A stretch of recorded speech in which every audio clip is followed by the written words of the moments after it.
Good evening. Transition. What's Nikki up, and Denise, y'all? Nikki and Denise was having a pre-parking lot conversation. No shit, right? We was like, wait, let's get in the building first. Hold on, wait a minute. Key was like, nah, we finna hit live right now. Get this going. Like, it ain't no good way to transition y'all out of it. I'm just push play on this thing. I was like, wait a minute, that's the music. That's a good reason to have music, isn't it? That is our very first that's our very first submitted Free Thinkers intro song. So shout out to Southern Boy Productions, who is also conveniently my baby daddy, who has got a slew of music coming our direction. And you know, we've talked about this many times, right? Like, we need music, and we have a ton of Free Thinker family members who are musicians, producers, writers, artists, you know. So if you have something that you would like to submit to us, we need a 30-second instrumental. And we're gonna eventually play around with these too. I mean, it's not just gonna be the beginning. Like, we'd like to do some commercials, and we'd like to throw some stuff in at the end. So I mean, we're trying to evolve, you know. So this is our first chance of just playing with some music. So get us some 30-second intros. I've got three of my favorite producers in town who are working on some 30-second tracks for us. So hopefully we'll have some more music coming. And of course, we'll give credits at the end. So like we always say, you know, you show us love, we're going to show you love. So obviously there's going to be some promotions involved in this. So if you're like, yeah, let me get some music over to these Free Thinker people and access however many people that access our show, you know, we got you if you got us. So send me over some 30-second files so me and Q can take a listen to, and we will slowly but surely just keep building our own music catalog. So hope you enjoy some of the changes and some of the things we're hoping to try to upgrade as time goes on. But you know, I told my brother, your neighbor right down the street. I told him a million times. No, I said, you need to do commercials and jingles. I said you can make so much more. People don't know like how creative he's creative, and he has a comedic element too. And he knows how to do clever stuff that can still be easily understood. I'm like, you should be doing commercials and jingles. So that's just a thought for anybody out there doing music. Like, sometimes, like even back in the day when everybody wanted to go to the NBA. Okay, well, everybody wasn't gonna make it. Everybody wasn't gonna grow that tall. Right. You could start coaching.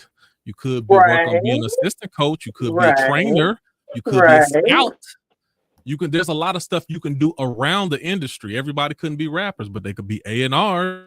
They could be managers. They could be like, just so think about it, even if it's something that you love, think about the things that you can do around the business. Even Kanye West, people wasn't feeling him lyrically, so he came out making tracks for people, and then he got enough money to be able to front his own projects. So just think about, if you in the industry and directly what you're trying to do ain't pop, just think about different avenues around that that avenue. So just think about it. Agreed. Anyway, you still giving an intro. Watch your ears, because Nikki be cussing a lot on here, so pay attention to what you listen. What? You be cussing a lot. No, I do use colorful language, but I have been trying to be mindful of my language as well. So, you know, but you know, if that offends you, then this is obviously this ain't the show. This ain't the show for you if you get easily offended, because we talk about adult topics, adult content, adult language. Like, this is grown folks over here. So definitely get your kids out the room if you're listening. This is one of those shows that you probably don't listen to on speaker, like that meme that says, don't answer this call for me and put me on speaker. Like, that's just dangerous. So be mindful, obviously, of who is listening. You never know which direction this show can go. We can go left real quick. So But it's adult Somebody said conversations, adult TDG. topics. I know TDG. I know TDG. I don't know who that is. Who is that? I know who TDG is. I used to do music with him back in the day. Yeah, he is somebody local? Yeah, local Austin. Is that their name? TDG? Or is that just that's his alias? Yeah, that's his alias, TDG. So yeah, he would be good. He's been doing that type of stuff for a while. So yeah, I keep on cutting you off, and you ain't even done with the intro, Nikki. I'm sorry. Go ahead. I mean, it's all gravy, everybody. I mean, I would like to believe most of our folks know how to find us. We are obviously over on YouTube. Subscribe to the YouTube channel. Thank you for those of you who subscribed last week. Join us over on the YouTube channel. You can find all of the shows that we have done. All the conversations are over on our YouTube channel, and you can just literally just scroll and scroll and scroll, and you're like, damn, they really do this. Yes, we really do. Every Tuesday at 05 Live. And then of course, what I was thinking too, Nikki.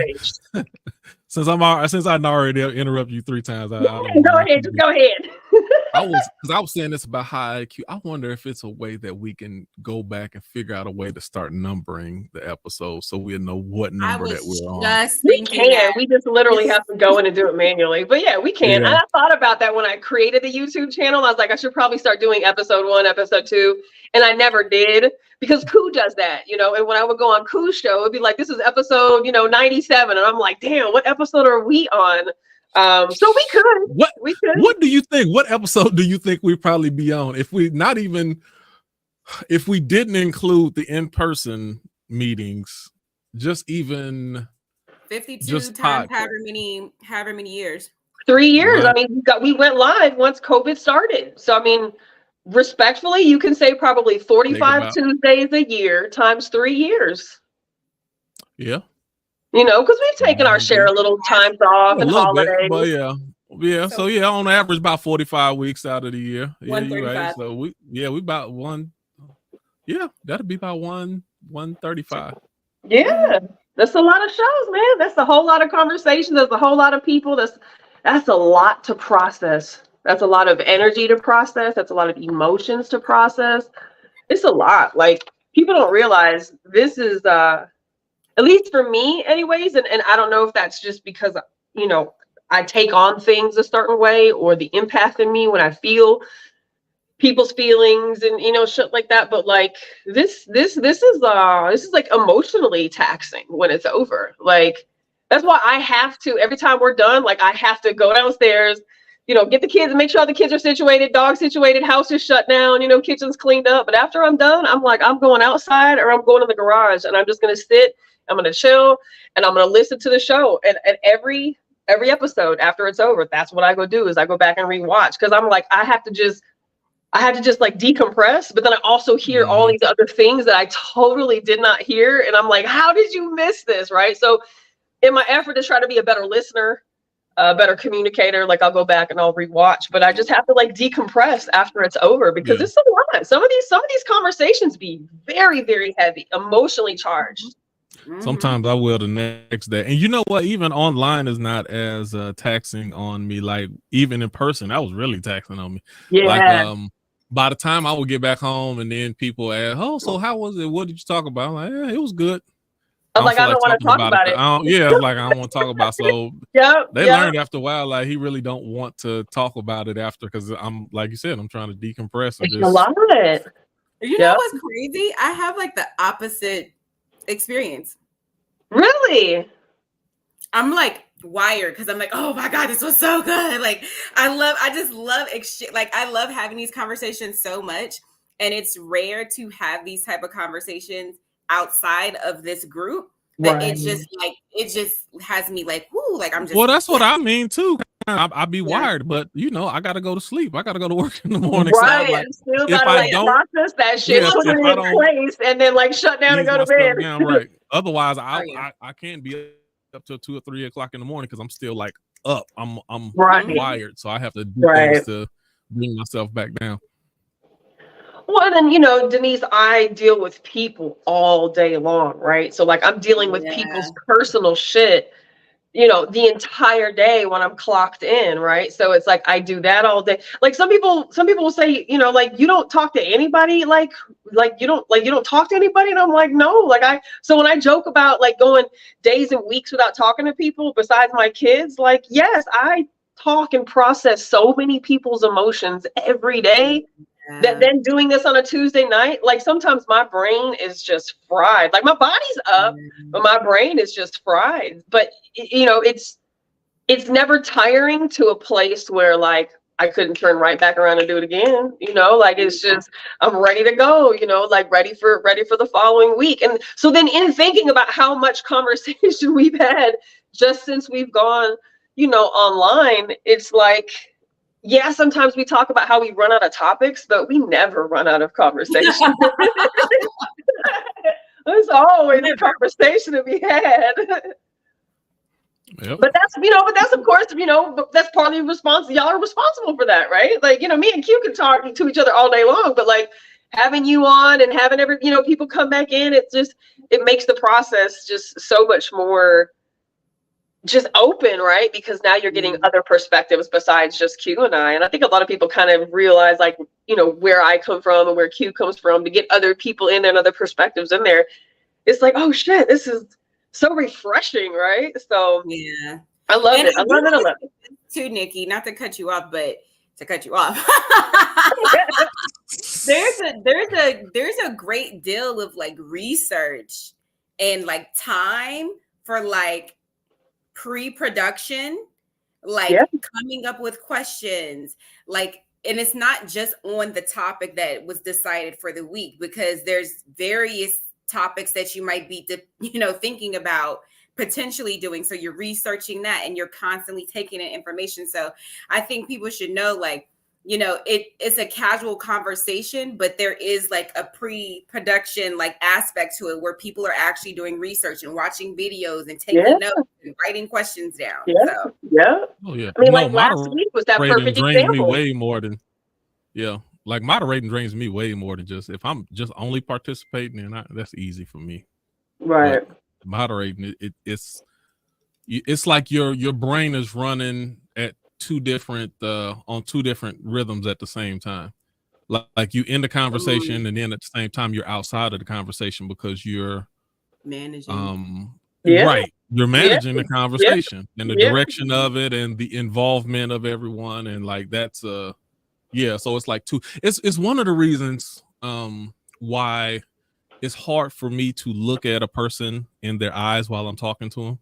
And I know that sounds crazy. Really? But, yes. No, it's two reasons why. Number one, coming from where I come from, just staring at somebody too long, you can start a fight. So that ain't what you want to do. But also your eyes is telling a story and communicating to me, and your mouth is too.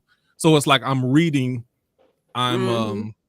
taking in two different types of information at the same time. You could be saying something and your eyes can be telling me something else. So it's like I'm trying to process both of those at the same time. So it's easier for me to look away or not looking at you. So then I could just hear what you're saying versus when I'm looking at your eyes, then your eyes is telling me something. Because you can be telling me, oh yeah, I had this great vacation and things were going on. And I'm looking at your eyes and I see something ain't right with you. So now I'm trying to take in what I hear you say, and I'm taking in what I see through your eyes. So a lot of times I'll look away. And when I'm looking away, I'm really trying to listen to what you're saying even more. I'm trying to stay on subject. See, I want to go off and start asking a bunch of questions. Well, look, is it part of why we believe in what we believe in? So let's do it. Shit. Yeah, jump in. Yeah, let's go ahead. We get back to the subject in a second. Oh, I can ask a question? Yeah.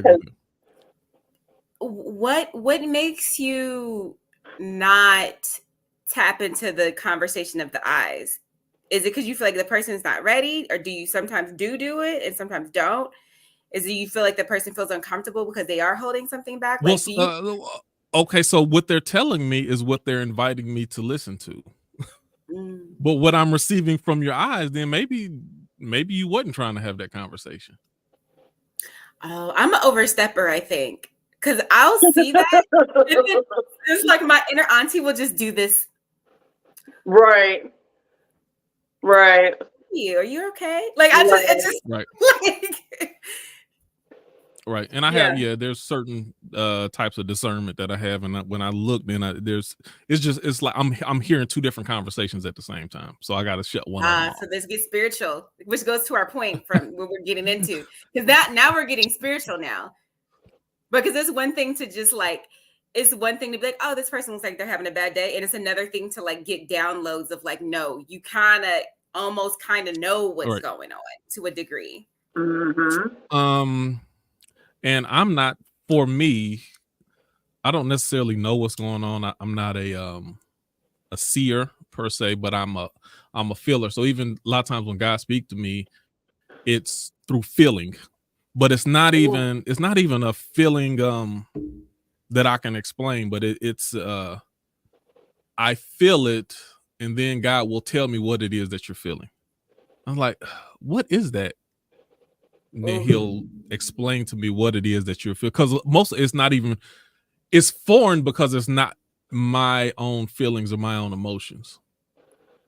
Okay, so for people who may not have this experience or may not know how to put words on what Quentin is saying, you might be similar to what Quentin is if you have a hard time being in rooms with people because you feel a lot of things. So what Q is describing may be something similar to that. If you're like, I'm just very empathetic, but what you may have is like a spiritual gift of feeling things that you may not know how to quite manage. So just for people who might be listening and are trying to figure out, well, what are they talking about exactly? Because everybody doesn't have like the knowledge of that aspect of things. Like there's a science of like empathy, right? And then there's like the spiritual aspect of what that discernment is that you're talking about. And for me, and I know people's work different, I'm not constantly tapped in all the time. It comes in certain pockets when God wants to show me certain things. So it's not that I'm always feeling and seeing, and sometimes I could be oblivious to anybody because I'm not in that vein right now. Or sometimes I'll say certain things to certain people and it'll mean something to them, and they'll come back and ask me, okay, so now when you said, I was like, I don't know. I just I transmitted what I heard or felt, and once that's passed, then I'm like, outside of that, outside of what I told you, I don't know what that means. Sometimes I do know what it is. Sometimes I don't. Oh, Steve, I didn't know we were going here tonight. Okay. We're not. We about to jump all the way on the other side. We about to jump into science over here. Speaking of, let me pull up my questions. So, do y'all remember what we talked about 2 weeks ago? I know it was a real good conversation, and everybody start putting on their 10 hats to some degree, but I don't remember. We barely even, it was weird because we had such an intense conversation and we didn't get to the topic, but we did get to the topic, but we barely got to start talking about the why we believe what we believe. Yes, I do, and no, I don't.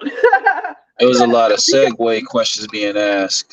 Yeah, it was. It was and then it was over, and we were like, no, we have to come back to this. We barely scratched the surface of really what we were kind of getting to when Q and I were talking about just why we believe in what we believe in, and not so much the religion of anything, but actually the religiosity as to why we believe in what we believe in, or how we've come to believe what we believe, or changing our minds about what we've believed, and that's kind of really what it was about. So we didn't even get into any of our actual personal theories and things. I don't really feel like. And so, and then Denise was like, had the topic suggestion for last week. We're like, all right, cool. Well, let's come back to this one this week. So I am glad we get to revisit this, because when Q and I were originally talking about it, it sounded great, when we were discussing how we were going to talk about this.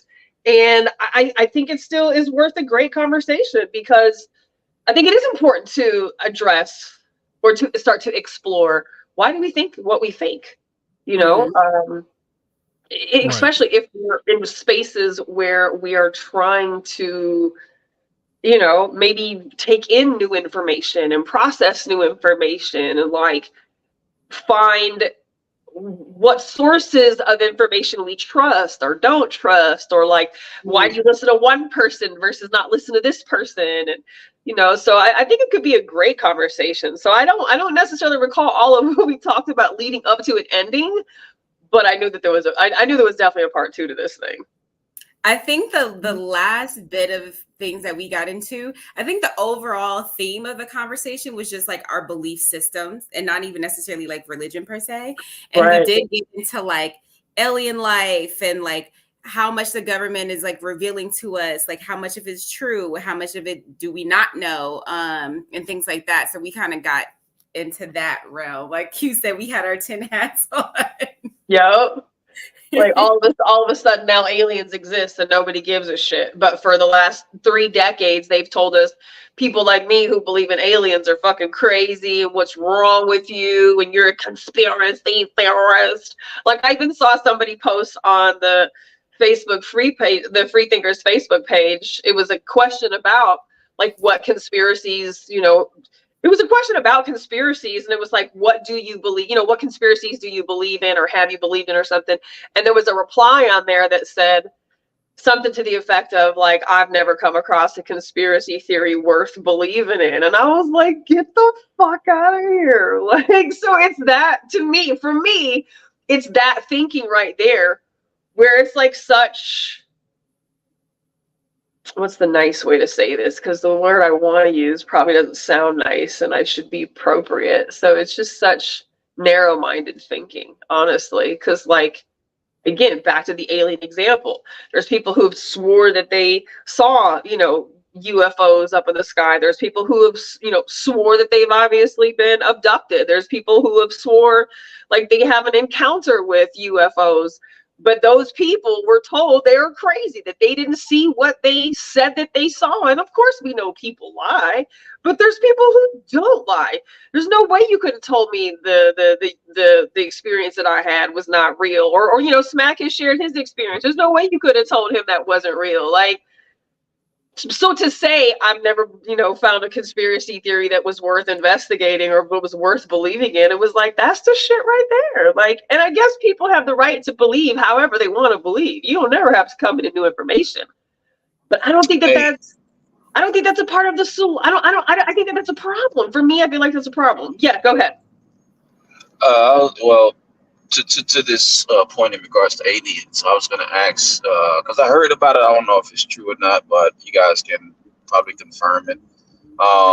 There was an alien sighting in a mall in Florida. Oh, I heard about that. Did you guys hear about that? Or can somebody confirm that? Because I don't know if it was trending like heavy. I think it was trending heavy. It was like a week or two. Like a week or two, but it kind of put that aha moment as far as like, we already do this. For those who are considered conspiracy theorists or would say they are proudly, would be like, we'd already knew this stuff. We told you, y'all just now learning about this and seeing these, you know, alien sightings and UFO sightings. And then you find out, you know, there's one spot in the mall of all places, in a public setting like that. And it begs the question, okay, so we know that they exist, that they're real. What else is going on? But see, you're hooking on that particular example of the mall. So this is in Miami, a couple, like, I don't know, like I would say in the last month, it was reported. At first, a bunch of cops were apparently going to the mall because there was allegedly some fight broke out with teenagers inside the mall. But then it turns out that it was like this big ass gray alien. And of course, like cameras were not working and it was just all hush hush shit. And there was a couple images that you could see. And, you know, my first thought was, because AI is now so fucking enmeshed into everything, I do not believe anything I don't see with my own eyes. There really is a very small amount of shit you can show me anymore on the internet. Even what I see with my own eyes, I still don't believe half of it. I mean, I do. Like, I trust me more than I trust the computer at this point. Like, you know, so things back in the day, I definitely believed in things that I've seen online and documentaries that I've read, and just those conspiracy type of TikTok pages and shit where people would would show videos and pictures, and a lot of that stuff I did believe in, and I did subscribe to. But today I don't, because so much can be modified. But my very first thought was, one, I don't believe anything that is on the internet anymore. And two, the fact that the powers that be, are showing us this fucking alien almost makes most conspiracy theorists and people who believe in shit like that absolutely question the validity, because they're not going to give us what we've been looking for. The fact that they're giving it to us, this fucking 50-foot tall gray alien, when the idea that the alien is what it is also in question. So I'm not saying something didn't happen at that mall. I'm curious to know what happened at that mall. A lot of jokes went around afterwards with the picture of Will Smith on Men in Black, where they do the little camera spin. They're like, all of a sudden, everybody's memory from Miami has just been wiped all of a sudden, because nobody's saying nothing. It was super, super hush hush. Well, hold on a second. Let me transition. Oh man, I was about to open another Pandora's box, but yeah, no, we ain't gonna do that. Yeah, we ain't gonna do that right now, because I want to get to the actual part that we didn't get to 2 weeks ago, and then we'll branch off from there. Now, okay.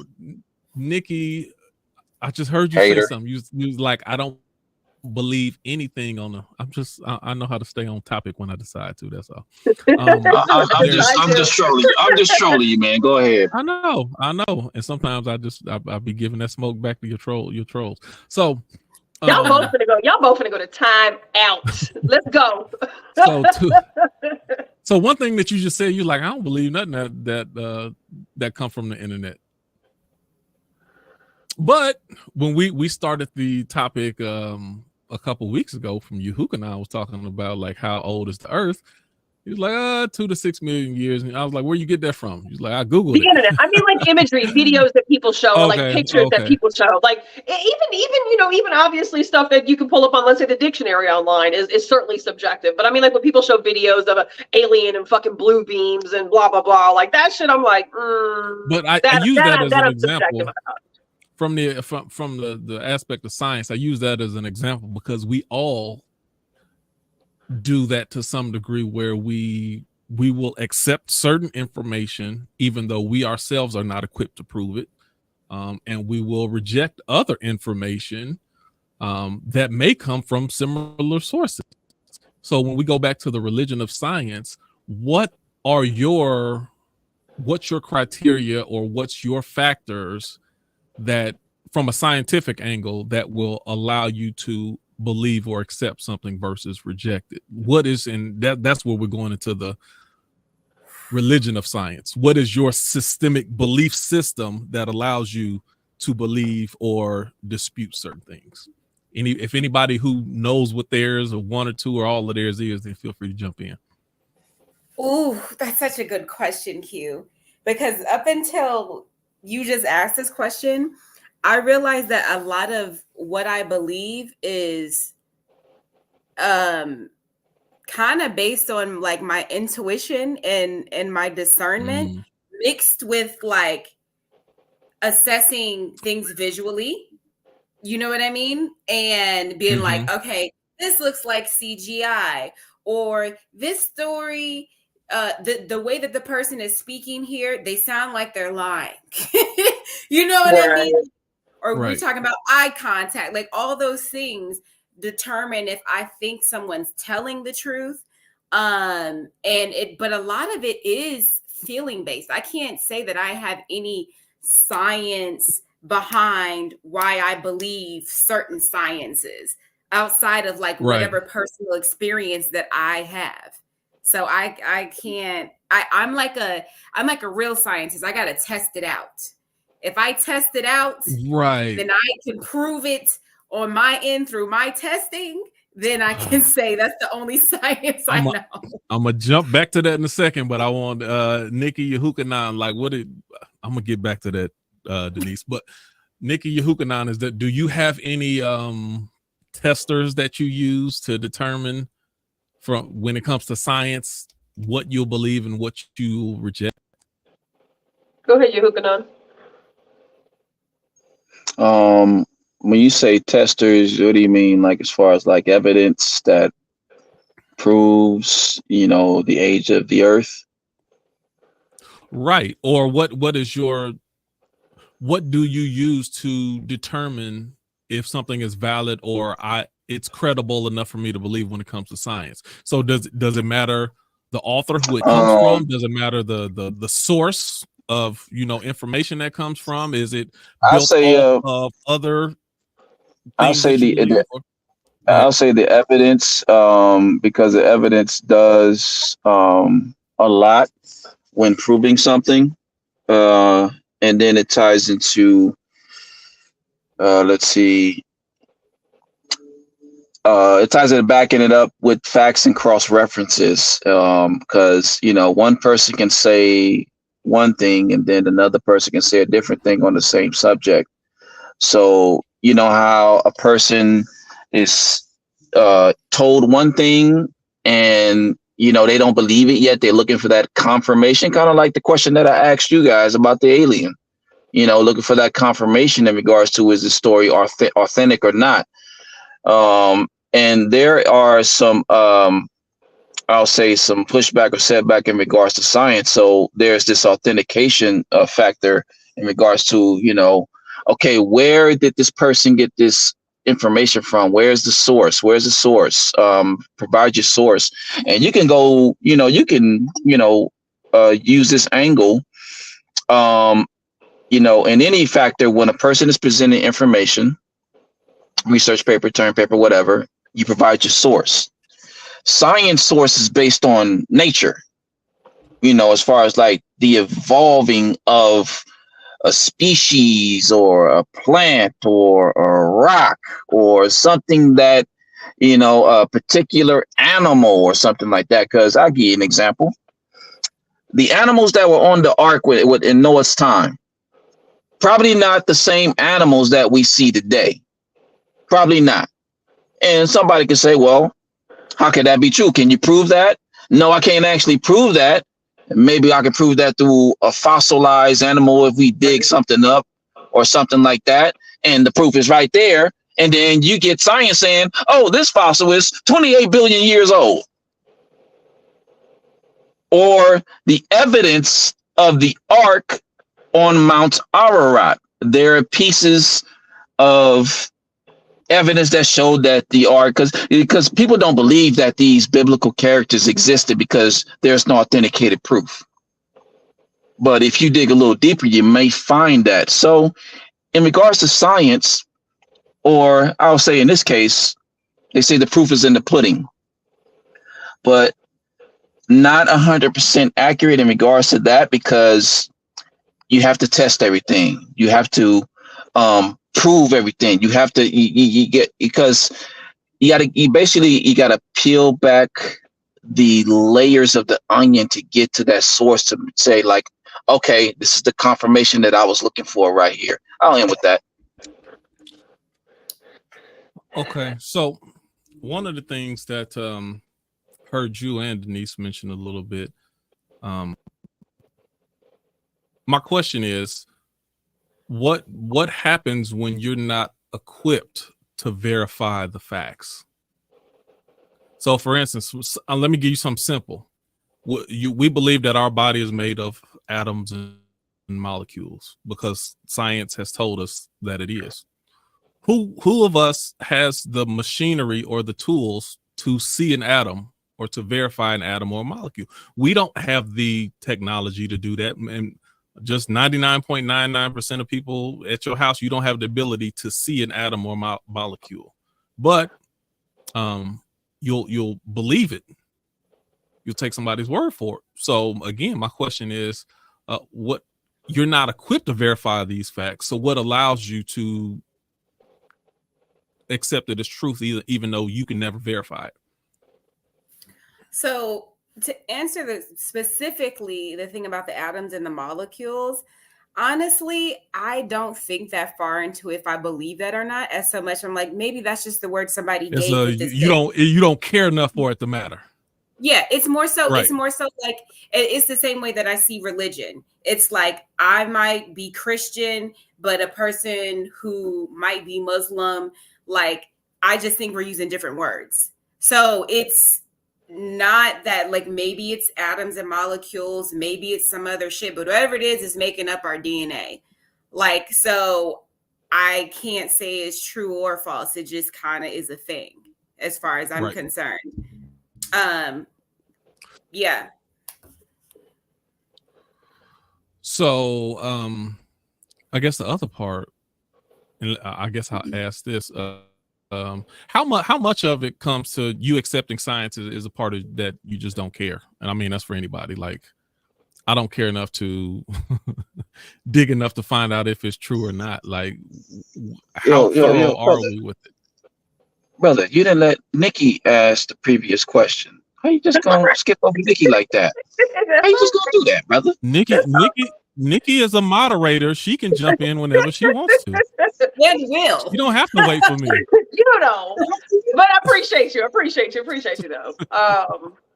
I'm still just kind of gathering, right? I'm just still kind of listening to feedback, just kind of seeing how people derive, you know, their information, their answers from. Because some of these things don't have answers, right? Some of these things we won't know. Like, we won't know until either our last breath, or we won't know. There's going to be some things that we're just not going to have answers to, and I'm okay with that.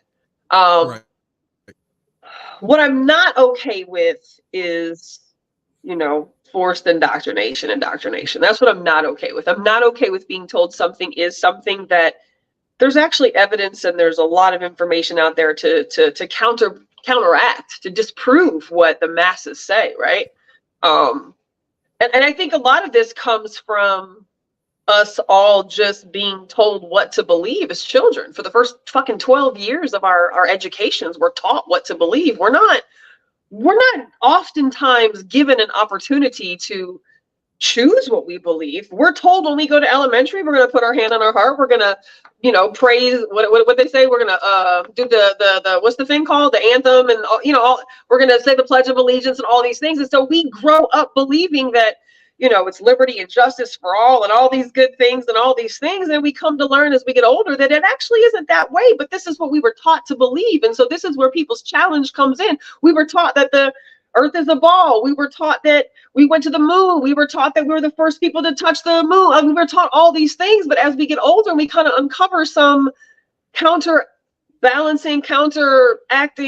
information and dialogue and history and, you know, shit that they've been trying to keep from us. It definitely, for some of us, makes you want to go back and really reevaluate what we were taught, because a lot of it is shit that we were just forced to believe, and it sounded good and we passed the test, so that must be the fucking answer. And I go back and I look at all of the things that I struggled with in school and how, you know, and I've had this conversation with many people, all the things I struggled with in school that just didn't add up to me, didn't make sense to me. And no matter how much science and math you threw at me, it didn't fucking make sense. No matter how many graphs and charts and shit that you tried to show me that, like, the Earth is a ball, and then when ships go on the other side, they're not really upside down. Nobody's standing upside down. It's like fucking magic what happens when they get to the bottom, right? But just pass the test and do a good job, and then we'll, you know, put you in the next grade. And then, God forbid, you start to challenge these things and you see the crazy pushback that you get from people who refuse to challenge their own belief systems, or refuse to accept new information, refuse to acknowledge that we've been fucking lied to. Well, okay, let's stay direct with that. Well, let's get some direct examples, Nikki, first. Let's see if we can do this. What is something, and I'm asking you specifically, Nikki, and we all gonna kind of use this as a baseline. What is something that typically 90% of the world believes or agrees with as science that you also agree with and say, yeah, I accept that also? That I also agree with? Yes, that you agree with the vast majority of people on this scientific thing. And I mean, it could be anything, chemistry, biology, whatever the case is, just anything that deals with something non-spiritual can be scientific. I don't know why I'm drawing a blank right now. I mean, there's a lot of things I do. But go ahead. Yes, please. Simple that everybody can agree with. Sure, let's go. I was gonna say something, but go ahead. if you're eating fried foods, if you're eating a lot of processed foods, if you're eating sugary shit, if you're eating stuff with fat in it, you're going to gain weight. And it's going to affect you. It's going to you're not just going to gain weight. It is going to affect you in so many different. Okay, like scratch that. You'll gain weight. Let's just leave it there. Because I can go into the stuff, but I'm going to just leave it there. I could say that most people will agree to that. Yeah. Okay. Now, why do you agree with that also, Nikki? Yes. Okay. So why do you agree with that? I'm asking because both of y'all. You witnessed it happen. You see it happen. You see the results. So there's a personal experience there. Well, there's just a direct correlation between what is stated and what actually happens. Like you see it happen. Well, you can see in people's eyes that they eat a certain type of way, then the results that come from. Yes. Or even yourself. Like if you ever gone on a diet and say, "Hey, I'm cutting out sugars," you immediately drop 10 or 15 pounds right off the bat. Right. Right. So certain you have things, actual tangible proof. You saw it actually happen. And I hate that science has to be looked at like that because there's going to be so many experiences. Like you said, 99% of the people don't have the ability to cut us open and see what's inside of us. But there are so many things that you could have access to proof of that. Oftentimes we don't exercise that. We don't exercise that opportunity. We just go with what they told us because that's all we know. Hey, so do we think that's the biggest? I'm gonna get to you in just a second, Yehukanan, because I want you to give your example as well. But let me ask this: do you think our primary scientific experiments is just us living every day-to-day life and seeing the results that come from certain actions? For sure. Anytime that I've if they're like, oh, this herb does this or this, what like ginger helps with inflammation or whatever. If I'm feeling inflamed or I'm feeling stuffy or whatever the case may be, I'm like, all right, let's see. I'm going to test this on my own body and I'm going to see if I feel any differently. I'm not going to take any other things. I'm going to do this. I'm going to test this and I'm going to see if it works. That's how I confirm pretty much everything. The same thing when we were doing you can't say it, the jab, because I wanted to cut us out. They relaxed off of that now. They don't hit you as hard for it no more. Shit, you see, they just got me in trouble for saying Americans are sheep. Like literally that got me in trouble. Hold on, when? Last week, I literally responded to something and said, Americans are like sheep. That won't happen. And I fucking got an instant warning. For saying that they sheep? Literally, that's all I said. That's all I said. Crazy. So you say they're not on us, but shit, they own some of us. Yeah. Well, never mind. I'll take it back. Go ahead.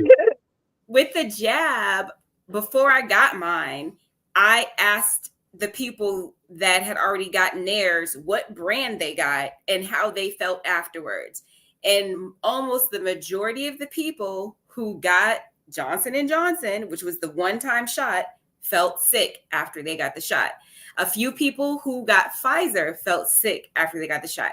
Anybody that I knew that got Moderna didn't feel sick afterwards. So I was like, that's what I'm rolling with. Like, you should have asked me, damn it. After Moderna? Yeah, I like it. You should ask me. What? Most people I talked to, it was Pfizer and it was Johnson & Johnson that had them with the fever and the whole thing. Those were just the Dollar General brand of it. They were all $5 and below. Those were just the Dollar General brand. Okay, so hold on just a second. So Yehukanan, do you remember what you had an example too of something that you said the majority of people believe and you also believe? You still remember what you had, sir?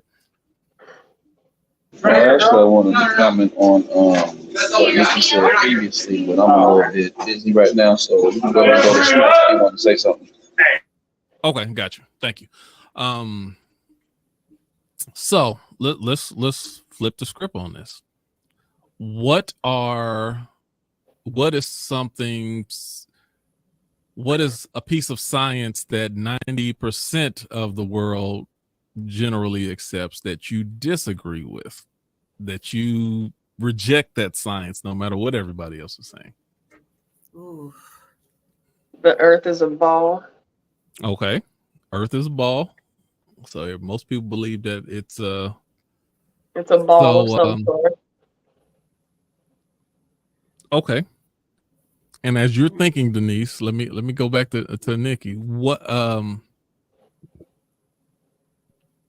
guess without being specific, like you don't have to be specific about your research, but what was your, I guess, what was the structure or the questions that you asked yourself pertaining to that science? Was it an alternative set of facts that just made you start looking different, or was there something already that didn't add up to you, or there was something that you disagreed with the research that you were hearing? Like, what was the basis that made you question something that the majority of the science world agrees with? I mean, for starters, it just never made sense to me. Like, I literally, and I brought this out for a reason. It just never made sense, right? Like, if you, and I was gonna go get me a little Lego car, right? If you literally take this, I mean, we all had one of these on our desk as kids in elementary school, and they told us, if this side has the sun, this side has the moon, okay? If this side has the sun, and this side has the moon, right? But how do we see both of them? How can I see the sun and the moon at the same time? And if I'm up here and I see the sun and the moon, what do they have on the bottom half? What do they have on the other side? Like, is there another sun and another moon, right? And it's one thing if I only saw the sun and I only saw the moon, but I see two objects up there every day. So what else is there? And literally in elementary school, it was the concept that ships sailed this ocean, right? What happens when they're going this way? The ship goes upside down. Do the people fall off? Do the cargo that they're transporting fall off? Then they tell you, oh, well, gravity. What the fuck? So it never made sense to me. It didn't add up to me. And I think that this was the greatest challenge I had in school, was because I knew in my little kid instincts, this shit just don't add up. But these people are telling me that this is what I have to believe in. And so you naturally just subscribe to the rest of the shit because you have to pass the test. Ooh. But then when you see the sun and the moon in the sky at the same time, what the fuck is on the other side? Like, what were y'all taught in science? Because I think we all got the same science curriculum. So let me ask this, Nikki, because you, based off of what you said, it reminds me of religion. So for instance, if I didn't grow up Christian, if I didn't grow up learning about Jesus, if I, didn't grow up going to church 5 days a week, so would I be a Christian to this day? It's a great question. I'd say I'd have to say probably not. So based off of my surroundings, my upbringing, and my personal influence that's been given to me helps form my belief system, even with acquiring new information. So anyway, what I'm saying with you is it, do you believe that our science is largely based off of, or is largely based off of a pre-existing personal influence, like what we already believe? So since we've been taught to believe or not to believe a certain thing, then it's almost an automatic or easier for us to accept or reject certain things based upon our predisposition as.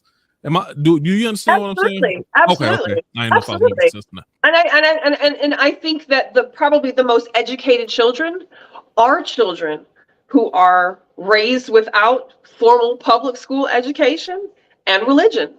To be able to be a brand new human who's able to come into whatever information you come into without anything tainting what your possible views and beliefs could be. I think, somebody posted a video of a bunch of kids. They asked kids about God and they asked kids about all these things. And I was floored at hearing the words that some of these kids, these elementary school kids use trying to explain quantum energy and if God exists or not and God particles. And I'm like, if kids just didn't get brainwashed with the traditional standard education in our system and religion, where would we be? Because those are the two heaviest things that most of us have all been indoctrinated with since birth. whether it's education from our families or religion from our families or both. Like the ability to be able to think outside the box was not something most children are allowed to do. You believe this because I tell you that this is what you're supposed to believe.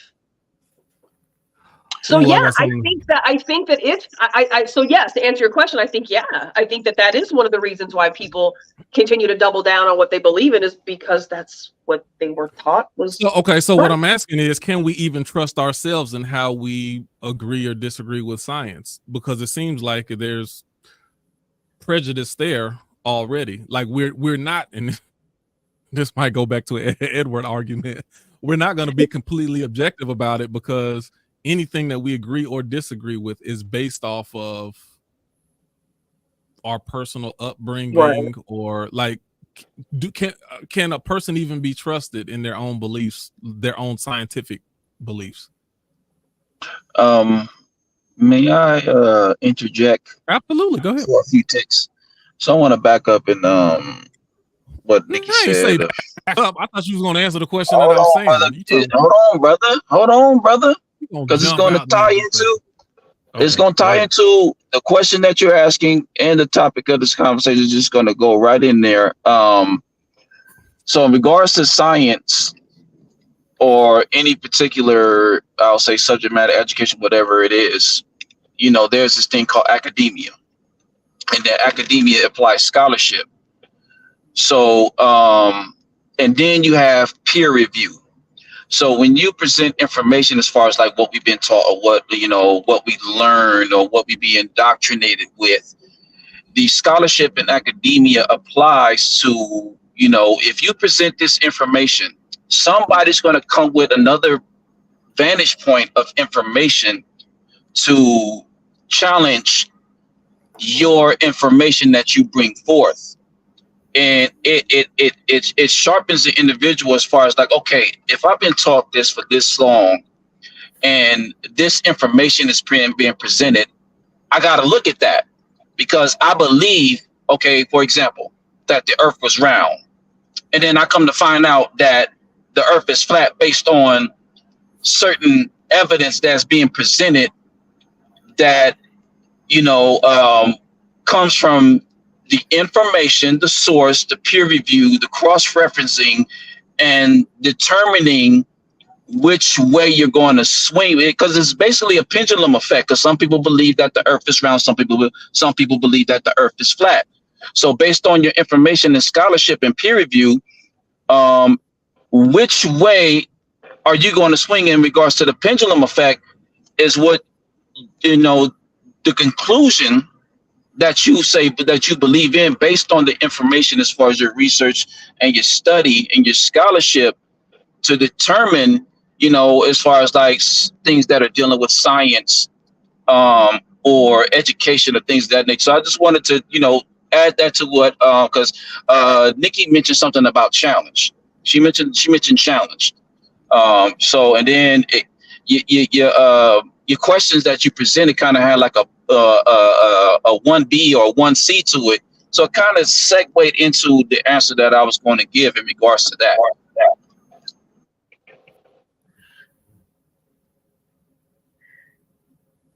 I have an answer to the question you asked earlier, Q. Okay.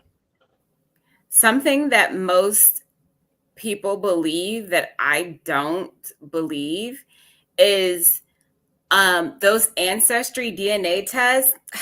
I just don't. I'm just, so you didn't do one? I'm not, first of all, I mean, they probably already got my DNA, but I'm not giving them my shit. Hell yeah. My theory is, ain't no way in hell all these black people and ain't nobody got no Native American ancestry. You're not about to trick me out of my birthright, because as soon as I can prove this, I need my money. So what I'm saying is, okay, so my argument would that be even Native data American collection at its ancestry, finest.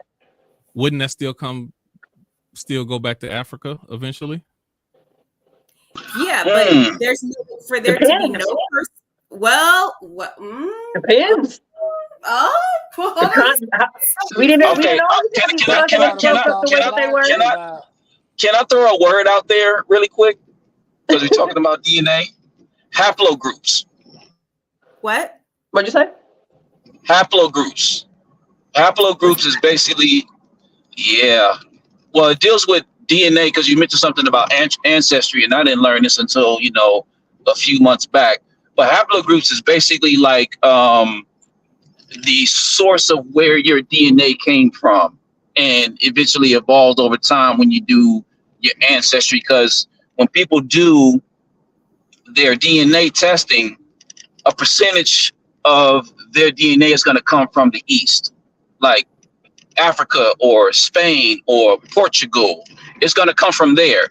And then you're going to have a few percentages. It's going to like dwindle down as far as like basically your DNA is going to be a compilation of the regions that that your ancestors or whatnot came from. But the haplogroup part of it, it like narrows down to, the migration patterns of your ancestry at that point in time. So, when you go into the DNA aspect of it, there's a particular haplogroup, like, your haplogroup is like, F or K or I, and then you trace it back to Portugal or Spain or Sierra Leone or Africa, and I learned this like from folks that know about this stuff, because I'm like, what the hell is haplogroup? And then I looked it up, and that's what it is. How do you spell it? Who's gonna? Oh, I don't know how to spell it. I ain't no spelling bee champ, but well, I'm not really. I don't know if I'm hearing the word that you're using properly, like clearly, and I want to be able to look this up. So I just don't know where to start. It's haplogroup. Just type it in. Google. It's Haplo group. Okay. Haplo. Okay.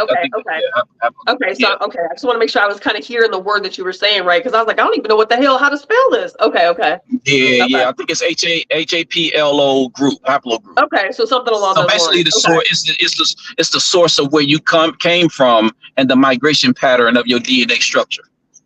Okay.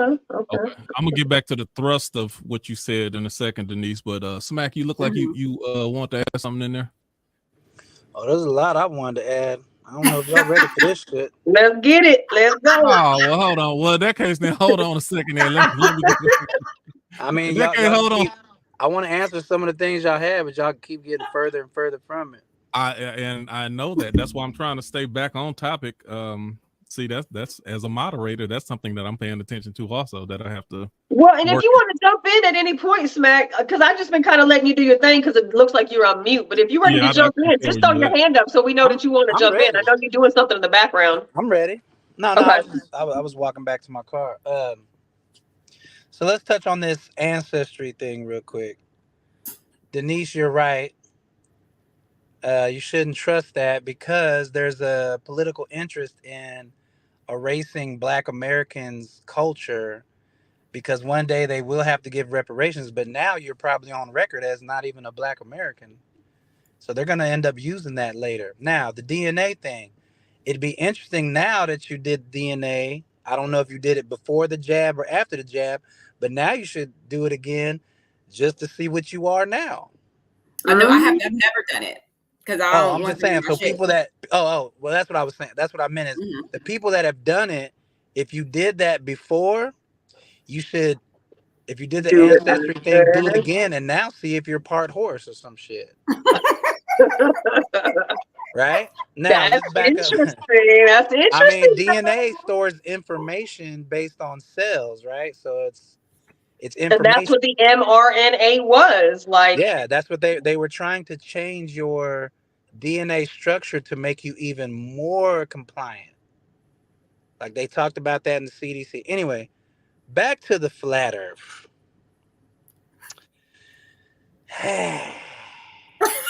All right, so at this point in 2024, it's almost ridiculous that people still believe in the globe Earth, because there's so many people, especially if you follow a lot of that stuff, there's so many people that took risks doing things like those pilots that flew up next to the sun, and you can clearly see it's right there. Like, it's not even a mystery. It's like, it's right there. These guys done got crazy fines. Some got jail time doing this to prove it. And I still watch people go, well, we need better evidence. Why don't you go right up to it? It's like, That's not good enough just to see it's right there across the street. Like, it's right there.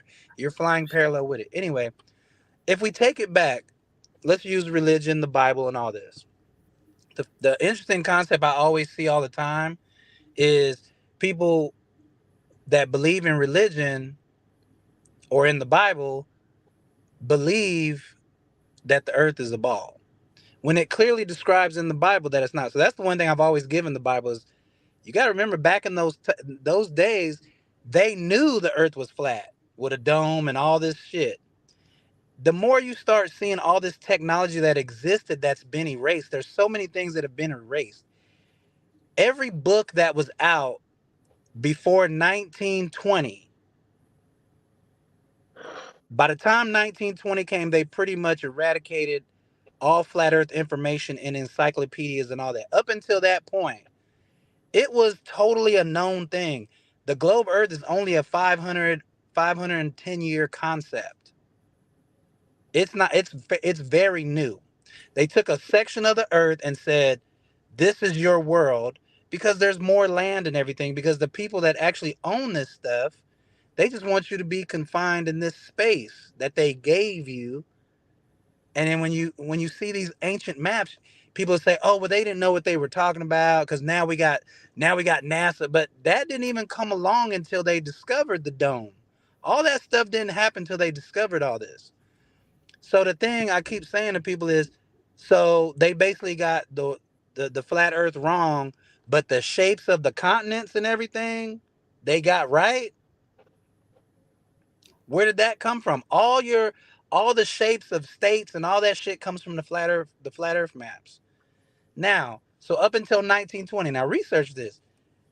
You see that they took all that out of books. You still find rare books that still talk about it. Up until then, this was a known thing. It wasn't even a mystery, none of that.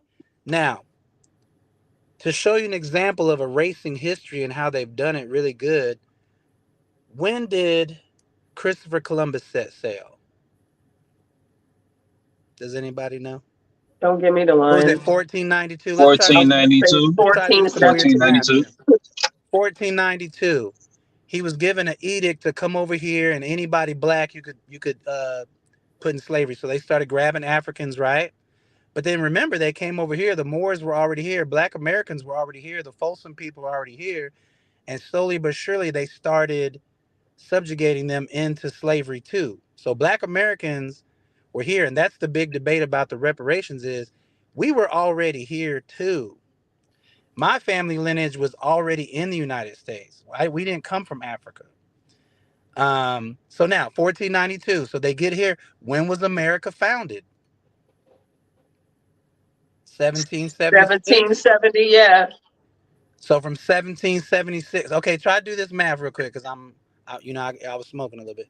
1776. So when did we supposedly get free? 1865. How many years is that? 100 To today's time?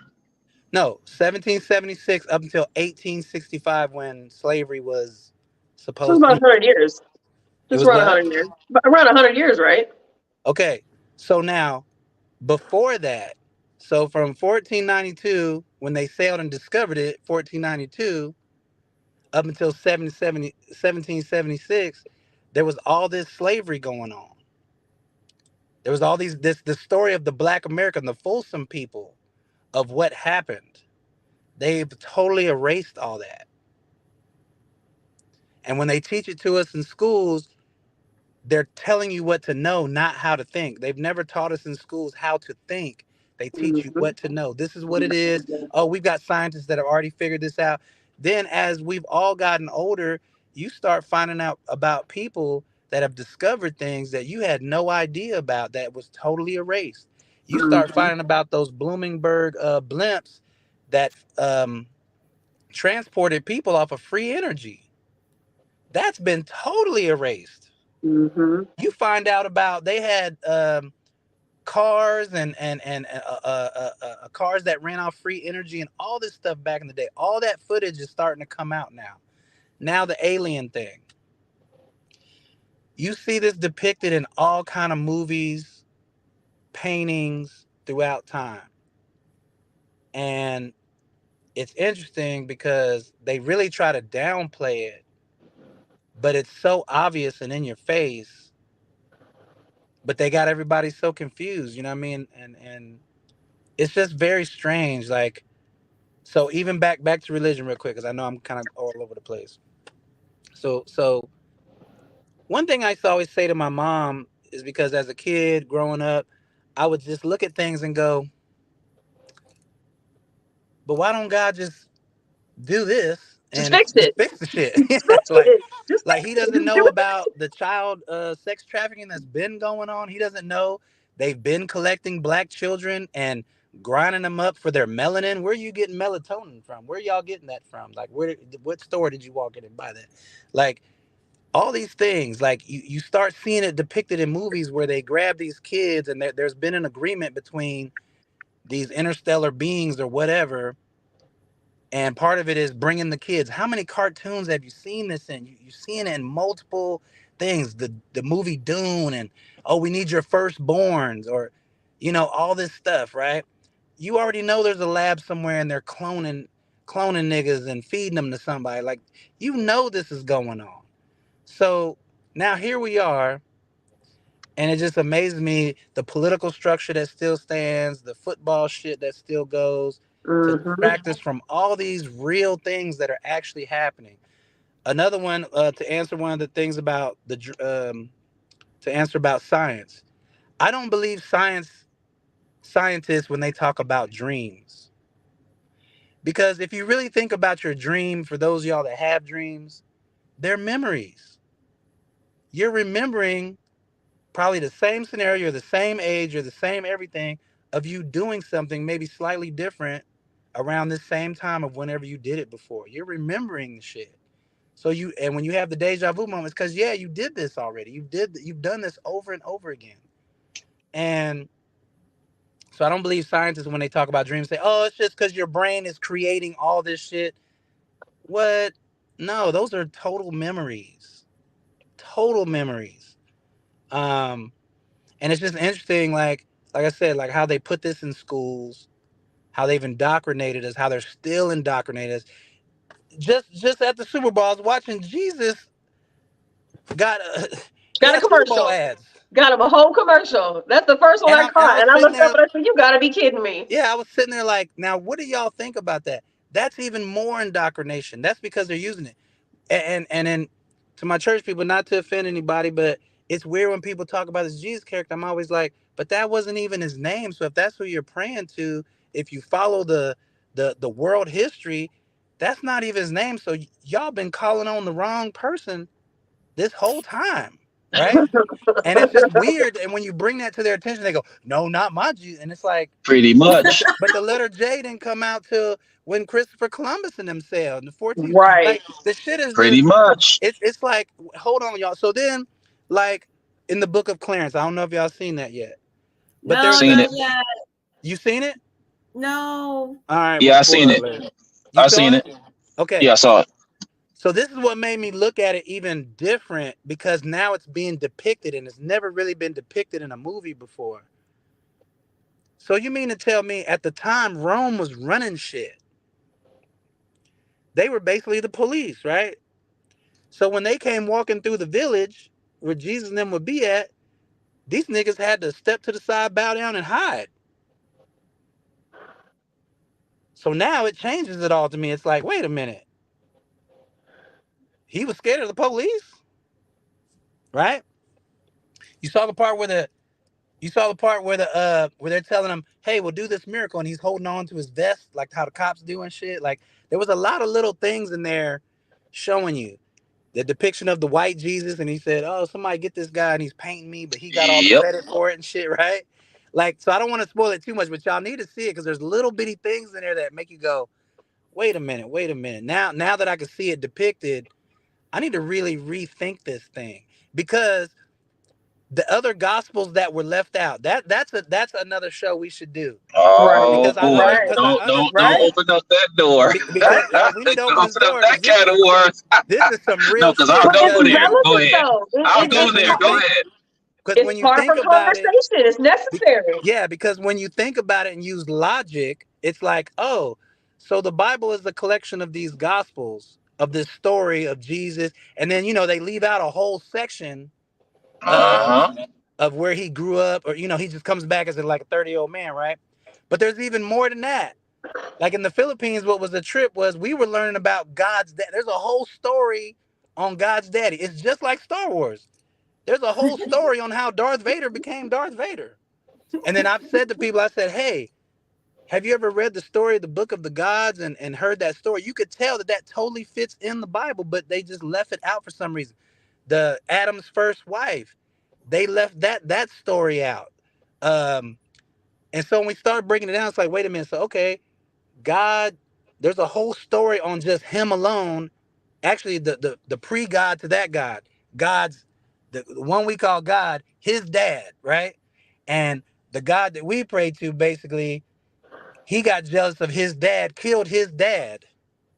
Like, wait a minute.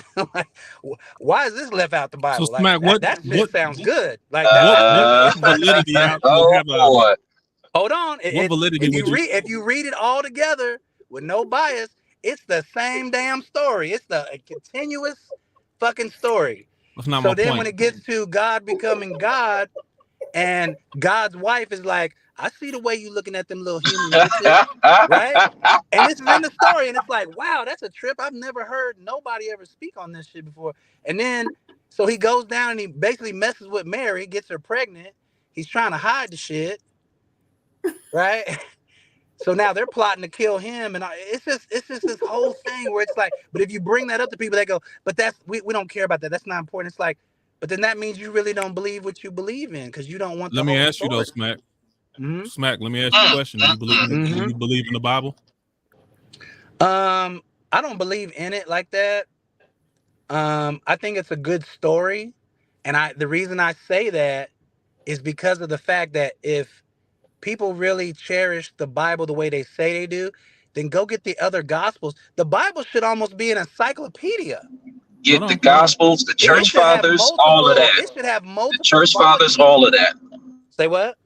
Hold on a second. I said get the extra gospels, the church fathers, all of that, because it gets deep. Yeah. So like, I was asking a question to make a point. Oh, what was it saying? So what'd you say? My question is, if you don't believe in the original 66, then what importance does the alternative books carry? No, they're not alternative. They're not alternative. So the rest of them are missing chapters. The fact that they've been omitted is the issue. Yeah, they've been omitted. It's been omitted. If you go, look at by the council. Yes. If you go look at what the guys in the Vatican talk about, they even talk about that. They say, yeah, there's way more story than that. It's just not just this book. There's this whole lineage story of the powerful families, the Geechee families or the Pizzo families. All this shit has been what omitted. I'm asking, Smack, is you who don't even believe in the Bible, like, why would you encourage someone to read? Are you just saying for those who believe in the Bible, they should really read extra books? I'm like, okay, maybe I was weight does it carry if you don't believe in the ones that people know of? Maybe it was miscommunicated. What I'm saying is the entire story, a lot of it has been omitted from it. Yep. There's even a part where I think his name is the war god. What's his name? Ariel or something like that. And this is in movies too, where he comes to the human and the human's like, he's like, what are you doing? He goes, I'm trying to save you. He goes, no, I'm waiting on my God. And he goes, oh. He goes, yeah, he was a really good guy and he was coming back to save y'all. He goes, no, he's coming to save us. He goes, nah, unfortunately, he died in battle. So I'm here to try to tell you you're on your own. Y'all gonna have to figure this out. And he's like, no, not my God. I'm waiting. And he goes, well, all right then. He goes, everywhere I go, you humans are all the same. It's like, I'm trying to tell you, he died in battle. We're battling. Do you believe that story has truth to it? I believe logically it does. It makes sense to me. If you've been battling for fucking eons, right? So the uncanonized books have more validity to those than those that's canonized. Say what now? The canonized books or the uncanonized books has more validity than the ones that's canonized in your opinion. No, what I'm saying is I can tell the difference that I can see that it's the whole story. Names have been changed. That's why you have Mithra and all these different gods with different names, but it's the same story. But they elaborate on the story even more to where it tells the entire story. And I go, that's interesting. But why are we still just every Easter? We're gonna talk about this. Every Christmas, and we talk about. Give us the rest of the story. Like there's way more to it than that. That's Do you not believe in the story because all of the books are not there, or you just don't believe? Because I can look at a documentary and there can be pieces missing out of it. It's not that I don't believe in the documentary; it's just parts missing. Then you should question the documentary. Man, thank you, Nikki. Thank you, Nikki. Because why did you leave out critical parts? Yes. Thank you, Nikki. No. Time out. He said he don't believe in the Bible. So we're still going back. And that's okay. Hold on. That's where you're being stuck at. That's where you're being stuck at. That I don't believe it. I don't believe it. I just asked you the question. I don't believe it because there's not the full story there. That's what I was asking. If you read it, you can tell it's omitted. There's parts missing. It's like this is giving me a remix of what. Oh wait, look. Let me jump in there. Let me interject. Let me finish my point. I just use the example of the documentary. I can watch a documentary, believe what I see, but still recognize, oh, this got cut right here. There's pieces of it missing. It's not that the documentary is not true. It's just incomplete. So when I asked you that question, you said you didn't believe in it, but now you're saying it's just incomplete. So even if it is incomplete, you still would believe in the parts that are shown and made manifest. No, that's why I cannot believe in it. That don't make sense. Yes, it does. Well, yeah, because that's not the whole picture. I can tell there's parts. That's like it makes sense if you don't want to believe in religion, but if you say you don't believe in the Bible because that's me though. Hold on, Q. That's me. That's like saying when someone says, "Oh, you own a house now," oh, that's great. It's like, well, technically, no, I don't. Right. The bank I don't believe I own it because I know. No, the way it's set up, you don't really own it. You don't. Okay, listen. I'm gonna let you get in. You hooking out a documentary and a sci-fi movie is not the same thing. Okay. You give me sci-fi, I'll be like, nah, I don't believe that. That's so what about the 9/11 documentaries that you've seen, but you still don't believe what it's saying? But here's my point is, I don't believe what it's saying, and I don't believe that the hidden stuff that I ain't seen yet. I don't believe in none of it. That's my point. Why is that? Because I don't believe in any of it. So if you don't believe in it, it's not because there's pieces missing. It's just because you don't believe it. No, that's not what I said. That's not what I said. You didn't believe it. I said I don't believe in it because I don't believe in it because I know that some of the book is over here, some of the book is over here, and then this is the book. They're saying, but this is all you need to know. This is all you need to know. I don't believe in that. Disagree with because the other, and here's the other part. The other part. Most people don't know the story of the gods because we live in the United States. I asked you personally. So you don't know the story. You don't know the story. What you believed in. Say what? I asked you personally what you believed in, which books you did and didn't believe in. I was asking you. I wasn't asking for but all it's really society. It's not about a belief. It's about me looking at a book or a story or someone telling me, hey, this is how you get paid, but they're omitting shit. And I go, I don't believe that. Right. Your issue is with it's no diss against it. It's just I'm looking at it logically, and my logical brain says, nigga, you better not believe in that. Just like when y'all say with the little jabs, right? Hey, I don't believe in that because there's no way they can even put this together. They've said it plenty of times. It's too fast. They're experimenting. Okay. They're trying to do something else. So I don't believe this is gonna help. Okay, I don't believe it. And now look at what it turned out to be. Hold on a second. You hooking on? I cut you off like 3 times. My apologies. Go ahead, sir. Jump in.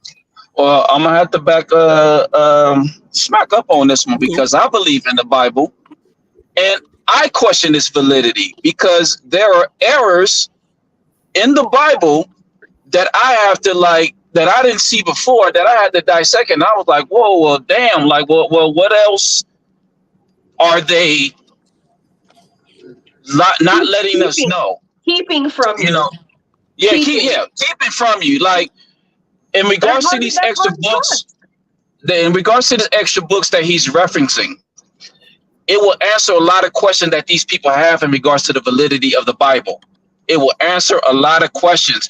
They're like, people don't know about the 400-year silent years called the intertestamental period, when the last prophet was given, and then you get to the New Testament. Don't nobody talk about that, or don't nobody talk about the validity of the Maccabees during the time of the of Greece and Romans, and how they got down, and the persecution they was living under that, or the book of Enoch, or Jasher, or Jubilees. All of these extra books, or even let's go with the New Testament. There is like books called the Gospel of the Virgin of Miriam, the Virgin Mary, or the church father in Antiochus. Matter of fact, if you want to keep it 100, many of the people during that time did not even like Jesus or the Mashiach. They questioned him.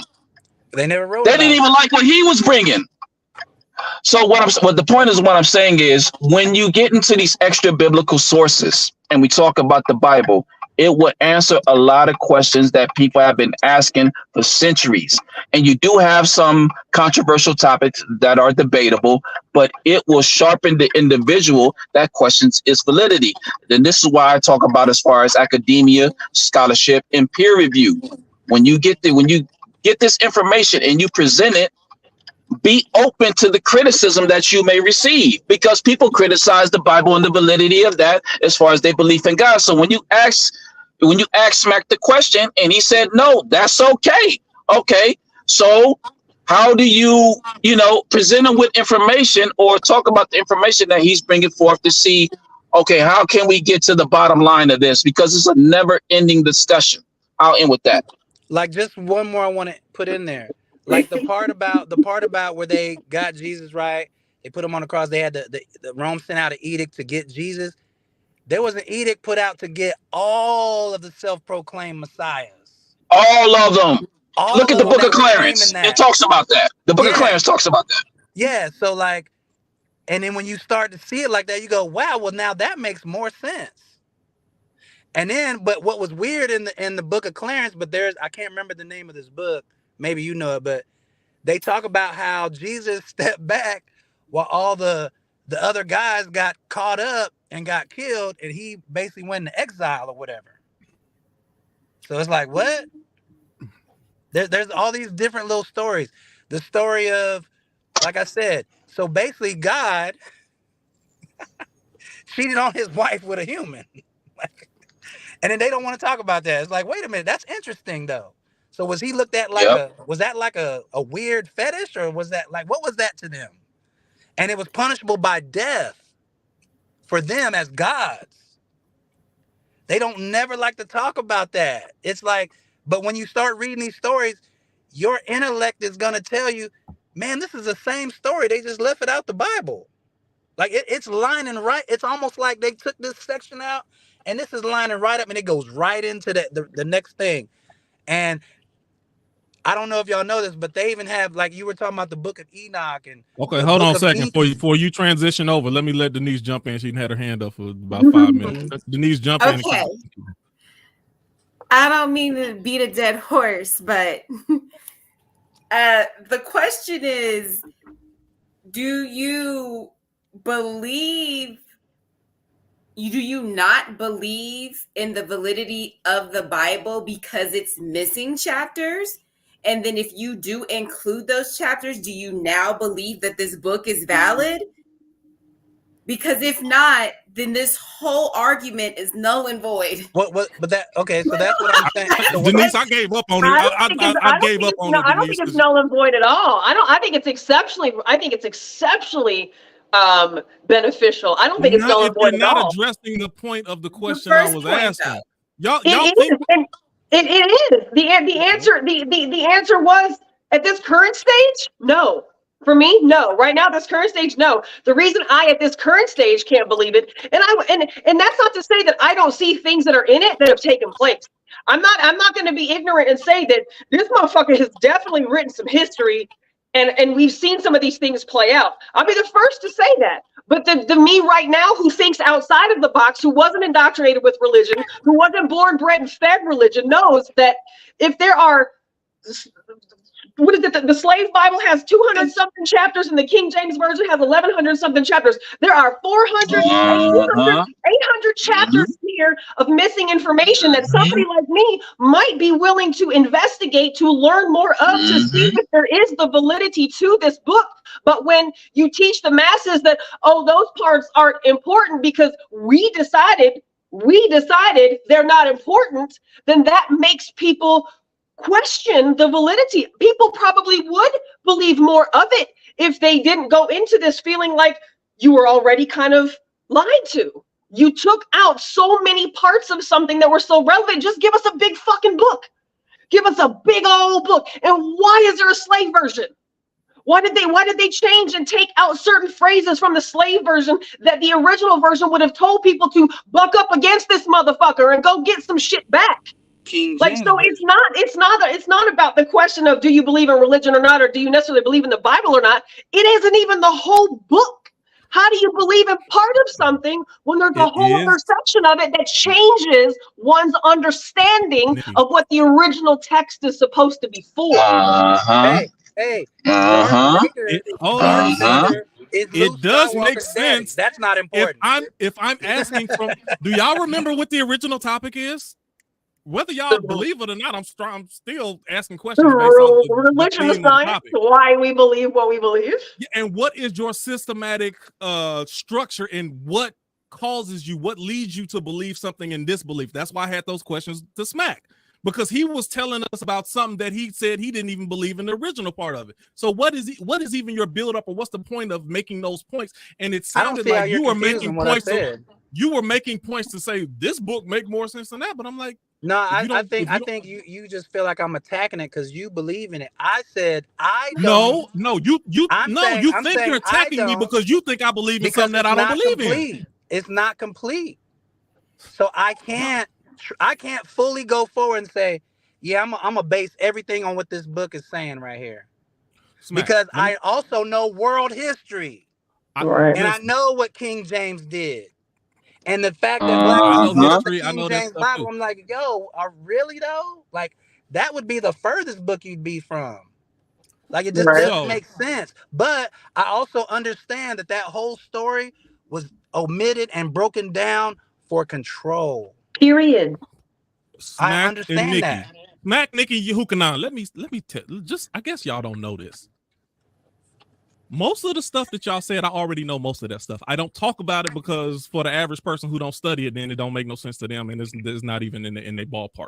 So if I was to sit down and have a conversation with you and anybody, more than likely you wouldn't believe in any of the Bible, even if we just go into basic history and when these books were written. So if you think you're trying to tell me something new, you ain't telling me nothing new. The majority of these books were written anywhere from 700 to 400 years after Jesus died. So these people have no idea what they're talking about. It's very small.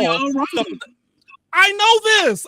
That's why I don't know why you keep talking about this. I'm trying to talk about something totally different. I believe what works, and what you're trying to project on me is not even what I'm talking about. I know how to operate in totally different lanes. And the lane that you're talking about, I've been past that 5 years ago. Maybe you're talking to some other religious zealot, but that's not me. I'm still trying to make a point about the systematic belief in how you set up your belief system. Y'all done went all off. I'm like, yeah, if you want to, half of these books that you mentioned, you ran off, half of those books, but y'all didn't address the point when I asked you the question about your point didn't make sense, because you were saying, that's why I specifically asked you, did you believe in the original 66? And you said no. So then the question is, just like Denise went back to, why are we having this discussion about these alternative books when we don't even believe in the first 66? What's the point, and where is this going? Other than you it's just like you I don't know, but that's not my point. If the first thing you're reading is Genesis and it describes a flat earth, but you go, that's ridiculous, then why even read the rest? Nikki, tell me please, for the 27th time, tell me what my belief system is about flat earth. You don't believe in flat earth. But what's the real reason why I don't believe in flat earth? Do you know this? You don't care. Thank you. I don't care. It ain't gonna do nothing to the next 30 years I got on this life. And So I if ask God you is every single time. describing the Hold on. place that Every you single live, time we've but had you this don't care, conversation, but you're gonna say, I don't care about that part, but I believe the rest of this. but I'm admitting that I don't care. And Smack, thank you. Because I don't care, you don't hear me bring it up. How many times do you hear me bring up flat Earth? I don't bring it up because I don't care. So that means you don't believe. So my question comes back to you is, why are you bringing up something that you don't even care about? That's not part of your belief system. But I'm proving a point that that's because you really don't believe in it. You don't believe in it. Yeah, I don't believe in it so much that I don't even talk about it. So for you not to believe in something so much, why are you talking about it? If you don't believe God said, let there be light, and this is how I formed it, but then you go, I don't believe that, and I don't care about that. I care about what? What's the part that wakes you up in it then? That's a different conversation. Because it's 500 years later. Like, we live in a time right now where we're living during a time and you've seen how many things change. So if that book was written 500 to 700 years after the fact, we ain't even lived no 100 years. Look how many years, look how many things have changed in just 5 years. You think that's something new? That ain't new. Denise, jump in. Okay, this is my question. Snack. Do you believe that these missing books hold any truth or validity? They gotta hold something, otherwise they'd be in there. No. What I'm saying is, you asked Mac. Let me say it slow. You jumped in too when she asked me. What I'm saying is, yes or no? Just can we get a simple yes or no? It's not a yes or no answer. Like, it's not a yes or no answer. Nothing is. Okay. You know, you got diabetes. Is it yes or no? You want to take it? Well, hey, it is yes or no. Do you got it? That is yes or no. Like, wait a minute. So what I'm trying to say, because I'm trying to work on, maybe I'm not explaining it right. What I'm saying is, if I can read this, if I can read all these other stories, but you only want to give me this story, but when I say, hey man, but is Darth Vader Luke Skywalker's daddy? And y'all say that ain't important. What do you mean that ain't important? Doesn't it have something to do with his lineage? And this is the person you're saying, I'm gonna go to church every Sunday and worship, but his daddy and them ain't important. You mean there's a whole story on the daddy and the daddy before him? No. You keep talking about what people say. I asked you specifically about what you believe. So anyway, to answer the question, it just sounds like it's incomplete. It sounds so I cannot fully say, and it's not even, I'm not gonna even lie and be like, yeah, I believe this. Oh, I don't believe the flat earth part. I don't care that Darth Vader is his daddy or not. That's not important to me, but I believe the rest of it. Well, if you don't believe this part, fam, it starts right here. You're talking about a story, like you said yourself, written 500 Who are you years talking about? Who are you talking about? I'm describing what y'all are asking. No, but we asked you. I asked you a question personally. And I've said it over and over. You keep talking about what everybody else saying. I'm asking you about what you believe. I don't believe that Batman is the savior, fam. Okay, so then why are we talking about the Joker and all the other DC characters when you don't even believe in Batman? Just we don't rock with DC. Just leave it to Marvel. But we don't believe in them, so it doesn't matter. So now the Batman story is what? What is the Batman story without the Joker? So hold on, Smack. So Smack, this is where I'm confused, because if you don't believe in the Batman story, then why bring up the missing chapters? No, that's why I'm saying that I don't. That's why I'm saying you don't even think it's real. You don't think the Batman story is real, but you're bringing up the missing chapters of the Batman story that's not real. The Bible that y'all are talking about, if y'all say, do you believe this Bible right here? No. The Bible, because of all the omitted stories out of it. I'm not talking about the Bible that you're talking about. Don't go back to the Bible you talking about. I don't believe this jab because I don't believe in the shit that they created to give it to you. I don't believe it. So the question is, if you don't believe the original story, do you believe the car is yours if you don't get the car title? Hold on, let me finish, Matt. You don't believe you don't believe the original story. You brought up the extra parts of the story that they haven't told you, but you don't think any of it's real. So how the hell? Why even bring up? Why even bring up? Time out. Why even bring up the additional chapters to a story that you don't believe whether the additional chapters are there or not? That's not what I said. Y'all asked me with the additional chapters, you believe the story. With the additional chapters, how many you believe the story? How many stories and gospels are in the Bible? I don't know, Smack. Do you believe the stories with the extra chapters? Have you read any of the extra chapters? What do our answer got to do with your beliefs, Smack? How many commandments are in the Bible? What does that have to do with what you believe, Smack?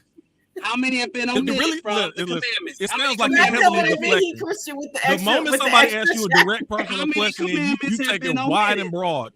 Was there 12 commandments or 42 of them? How many was it? Smack? I'm asking y'all. No, you answer the question we asked you. Because we're trying to get an answer from. I think we already know. I mean, there was 42 of them, right? There was 42. I don't know, Smack. But they only give you 12. Do you believe that there are 42? Do you believe that there are 42? This is what I'm saying. You're missing my point. I can't believe in this book right here. You're saying this is what all you have right here. But what about all these other stories? Those are not important. Well, if those aren't important, then I cannot believe in this book. But do you believe in the other stories? When I hear the other parts of the story that make the parts that are missing make sense, totally, I'm like, well, wait a minute. We need to talk about this. But as usual, people do this right here. What? Because most people don't know that story. Most people don't know those stories. Hold on, Smack. The whole question has been this entire time is with the additional stories. Do you think that the story that you think it's a whole story? No, do you think the whole story? Because I still think Smack, hold on. I still think there's more stories that I don't even know. Smack, hold on. So based on the deception. No, wait, you gotta let me finish the question. Smack, you gotta let me finish the question. No. Okay, thank you. With the additional missing chapters added in, do you believe the story? No. If the answer is no, then why did you bring it up? I think that's the only thing we want to know. Because I was making the point about what's the indoctrination of what's been changed or whatever the question was. I hit a wide range of things. Smack didn't bring up the extra books. I did. So because they've been, but he agreed with you, and he brought them up too. He brought up extra books too. If I go to do a contract with somebody, but you've omitted all these other my publishing, all this shit for me to get paid, and then I find out about it and go, oh, you were just trying to pay me this, but tell me about all this. No, I can't even do this deal right now, just based on the fact you tried to deceive me with just this. And there's probably other stories I don't know about, because as I'm getting older and learning more and researching more, there's way more to it, and it makes sense. It's like if that was written 500 years after the fact, that means the story has never stopped even being written. But how can we even go by it if you're going to admit some of the most important pieces? So did you like the Terminator? I mean, did you like the Matrix? I like the Matrix. Okay, so why would you like the Matrix when it was stolen? Hold on, the Matrix was stolen from somebody else. So even the version of the Matrix that we seen was not the authentic version. They stole it from the black woman. So why do you still like the Matrix then if it's not the original? So why do y'all? I like it because I like it. If King James stole it, why do y'all like the King James version? My point is with that, Smack. My point is with that. Who's King James? To you. So many errors in that version. Exactly. So my point is, based on that, I cannot believe in it. But what I can do is I can keep researching and learning and go, oh, this is interesting. And when usually this is what happens. When I bring up God's daddy, everybody, Darth Vader, that's not important. Like, wait a minute, there's a big thing going on right there. Let me try this. There's even part in the what is it, the Book of Enoch or the Book of Inky, they even describe how they were creating the humans. I have a question. So you believe that? I have a question. No. So my thing is, how is that? You believe the missing part? I have a question.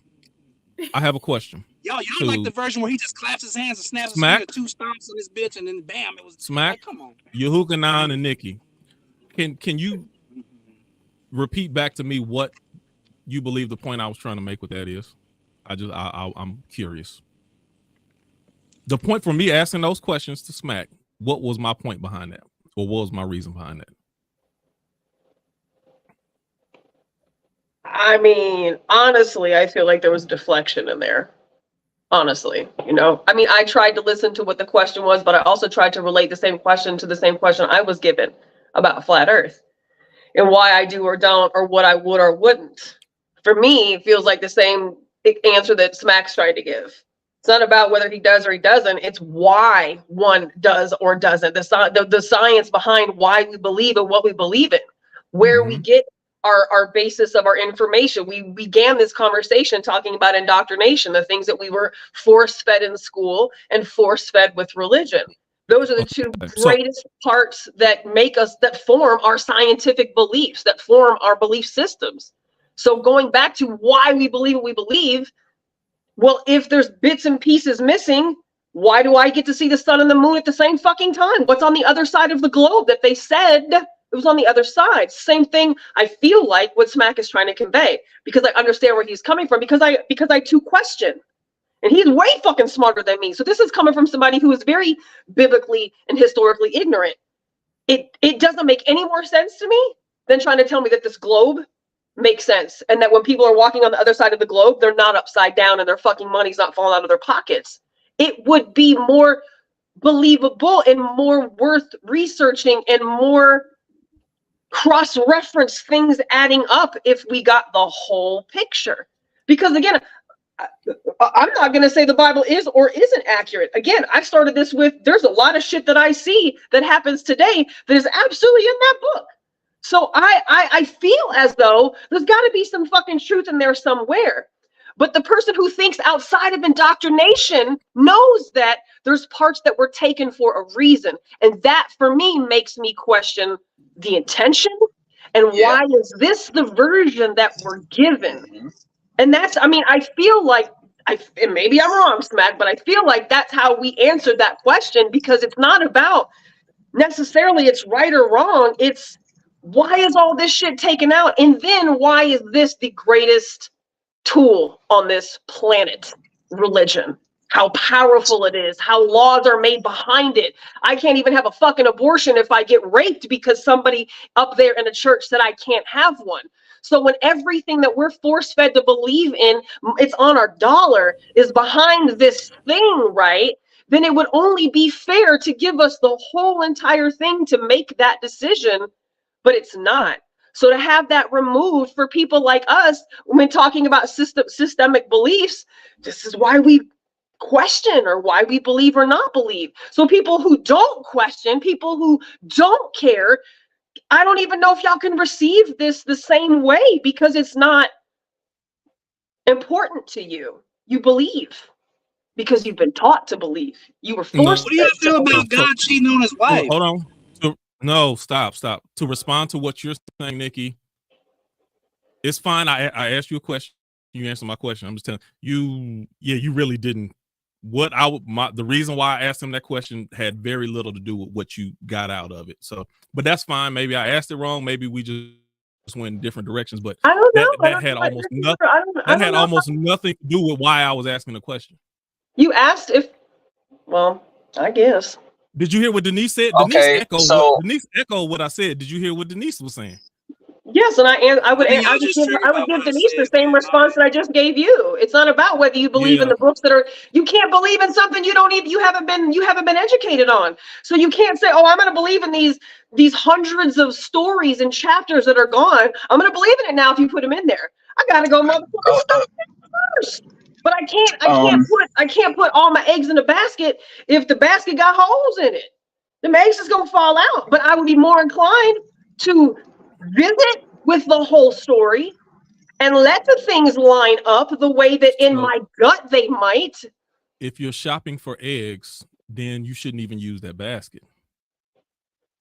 I mean, I'm gonna quote two scriptures here. The question we're asking Smack. We're like, if you if that's the case, then don't even use the basket. So when he keep going back to the unused books versus, I'm like, if you don't believe in the first ones, then why are we having a conversation about? But that's why the I other can't. ones? Fully, If you can't trust the cart for the 8, then don't even use the basket.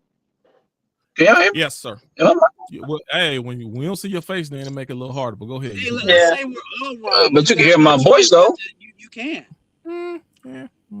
Let's say All right. Go ahead. There's two passages that I want to bring out in the New Testament. One of them is study to show yourself approved and prove all things. So when we're talking about the validity of the scriptures of the Bible, and we have a council back during that time that said, oh, we're going to put this in the canon, we're going to keep this out of the canon. One would ask the question, once they find out that particular part of the information, okay, what is they hiding? Why did they keep that out? Why did they vote this out? And Smack asked a very important question. What else are they hiding? Why did they leave this part of the Bible out of the canon of the New Testament? Because there's a plethora of literature and writings that the church doesn't even talk about, is rarely discussed in discussions like these. And then we say, well, you know, we need to talk about this stuff. We need to talk about this stuff. And then when it's brought up, we don't want to talk about it because it challenges, it basically, it pushes you into a level of uncomfortability. We are so comfortable in our comfort zone that when somebody trying to pull us out of that comfort zone, we get defensive instead of being like, oh, well, let me take a look at that.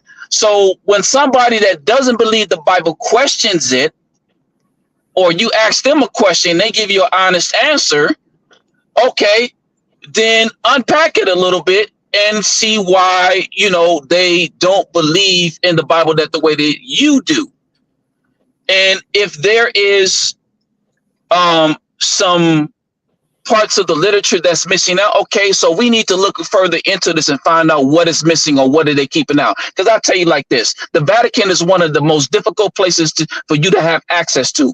And they have 53 miles of hidden history and artifacts within the vault of that Vatican. One of the things that I've discovered in my research, because people talk about the New Testament was written in Greek, there was something that was released that says the book of Matthew was written in Hebrew and it came from the Vatican. Or the book of John has a passage of it in the scripture that's written in the Vatican. So when we unpack the certain subject matters in regards to, okay, well, why is this book not included in the canon? One has to ask the question, okay, well, why did y'all leave it out? And matter of fact, when I was a Christian, I had to like, you know, take a step back and research this. And then once I did, a whole floodgate of information opened up. And I'm like, well, whoa, dang. Like, you know, for example, if we're talking about indoctrination, and if we're talking about the doctrine. We're not talking about that. That's my whole issue. That's not what we're talking about. No. Let me finish my thought, man. You think you're going to do that? Let me tell you something. I'm the one got the mute button right here, sir. I will tell you. Okay, then I'm going to leave because don't yell at me like that, partner. Don't do that. Peace. Let me tell you something. If y'all want to have a conversation, you who cannot include, if you want to talk about the validity of scripture next week, we can talk about that for the next 2 hours. I'm not scared to talk about anything. It don't bother me. Most of the stuff y'all saying, I agree with. We're talking about the religion of science. This was supposed to be a topic about how you come up with, how you form your beliefs when it comes to accepting and disputing science. Now, when we get veered off track, if anybody knows me, Nikki, you've heard me say this. Say if you don't. You said this even when you did your evaluation of me. What gets on my nerve? When people don't stay on topic. Now, I'm okay if we get off of it a little bit. That's fine. It ain't no problem. But when you say that I'm trying to deflect, I'm not trying to deflect. I'm actually trying to stay on topic. If you want to have a conversation about religion, I can do that all day, every day. As a matter of fact, I created another show just so I can talk about it a little bit more than what we usually do. I have no issue talking about religion, but I'm talking about staying on topic. And that ain't had nothing to do with what y'all was talking about. I asked a simple question. You gave me an answer that didn't actually answer. You answered me with more questions. And I disagree. Go ahead, Denise. Okay, so my thing is, I'm like, my thoughts on Christianity and the Bible and all that is the same as flat earth, which is I can't really prove one or the other, whether it's flat or round. So I'm not gonna like put my like flag in the ground and say it's one or the other, because I don't know, and I don't care. Even though I grew up Christian and I use a lot of the principles, it doesn't matter to me whether the Bible is real or the stories are real or not. So I don't have like that emotional, like I'm not emotionally charged about it. That's weird to me. I gotta say, that's weird to me. I'm sorry. I'll let you finish. That's weird though. Go ahead. Yeah. So I don't have that connection. Like the way that I practice spirituality is not just using Christian principles. I use all types of principles for my spiritual practices. So that's why I don't have like it doesn't matter to me whether the Bible is real or not. That's just this is the first time I'm even saying that, because just having this conversation makes me realize how much I don't care. And hearing about these additional chapters, which I do find interesting, and I do feel like could fill in the blanks a little bit more in certain stories that I think the whole thing is interesting, would love to know more about it. My main thing is, when I was asking questions, is not that it wasn't just if you don't believe the original, then why are you bringing up the other parts? My thing is, how can you bring up the other parts unless you think the other parts can possibly be true? And if you don't think that if you don't think that these other parts included in with the original Bible or whatever the case may be will make this true, then it's not a valid argument. Because it's like, how do you bring something that is not a fact, that you don't think is a fact, to an argument and present it like a fact if you don't even think it's a fact? That's my only issue with the entire argument. It's like, do you believe that the other chapters that have been left out are real or not? Yes or no? Yes? Okay, good. Then bring it to the argument. But don't bring evidence to the argument that you don't even think is real. That's my only to try to prove that this other thing But that's how is some inaccurate. people look It at doesn't make sense. But it's not just a yes or no question. It's not. It's more deeper than that. And like I've said before, I can't believe in it because of the fact that you're giving me this, but then there's all these other stories that should be along with this story that have been omitted. Now, do I find it very interesting? Yes, I do. That's why I'm into searching and looking at it. And when I read the stories, when I actually take time more than a lot of Christian people do and go read the stories and go, man, this is the same story. Why did they leave this out? Why did they leave out Lilith, Adam's first wife? Like, that wasn't important. And you'll even hear some people say that, well, that's not really that important. To me, it's like, well, it is important. We live in a time where we tell our stories. Imagine somebody saying, oh, well, yeah, the fact that there was Black Tea Talk, but there wasn't a Free Thinkers. It's important. And the fact that y'all are omitting that, well, where did Smack get that from? Oh, well, he was inspired by free thinkers. But if we omit that, it looks like I just came with it. But if we omit that, does that mean that Black Tea Talk didn't exist just because something else was omitted out of it? It exists, but everybody that wants history or his story, you want the entire thing there so that it's like, oh, that's how it came to be. Because we keep hearing free think. Oh, that was just some slang they were using. They would say free thinkers. Then you come to find out, hey, y'all, did y'all know that actually wasn't slang? There was a whole show called Free Thinkers. And then came this. God's daddy cheated on his wife with a human. I find that interesting. Like, wait a minute, what? and women are coming down on men about cheating. Wait a minute, but God, he cheated on his wife. That's what the story says. Oh yeah, if we were having a conversation based off of the topic, no, actually, if we were staying on the lines and having a conversation based on the topic, then I would. My question would be. So just to read my thing again. No, I don't believe in the book because there's been so many things omitted. I can't responsibly believe this, knowing it's been remixed, it's been changed. Do I find it interesting, and am I still looking to put it together for myself? Yes, more than most people do. Just like you just said, Denise, which I still find strange, is if you believe it but you don't, it's like that's even more confusing than what I'm saying. No, I'm letting y'all know what my spiritual practices are. Y'all, because I use some. See, I don't have a spiritual practice. I'm practicing logic. Just right, but I'm saying even with that, everybody has a practice or a systematic way that they'll say Batman is the savior, and somebody would have to say, "Did you know that Batman was a comic book?" Well, so let me give you an example. Let me give you a quick example. It's like yoga. There are varying forms of yoga that gets deep as you want to get. There's a lot of people I know who don't believe in the deep forms of yoga, but they will use certain forms of it to help them with their body, to help them with their stretching, to help them with their flexibility and their basic health and their meditation. So without going all the way into it, they can still use it for the reasons that they use it, and it can still be beneficial. So if you ask them if they believe in yoga, they'll say, yeah. But do you know about all of this? Do you know about such and such type of yoga? Yeah, no, I don't really get into that. Well, how can you say you believe in it and you don't get into it? Because I know the way I use it, it works for me. So just like that's the way Denise.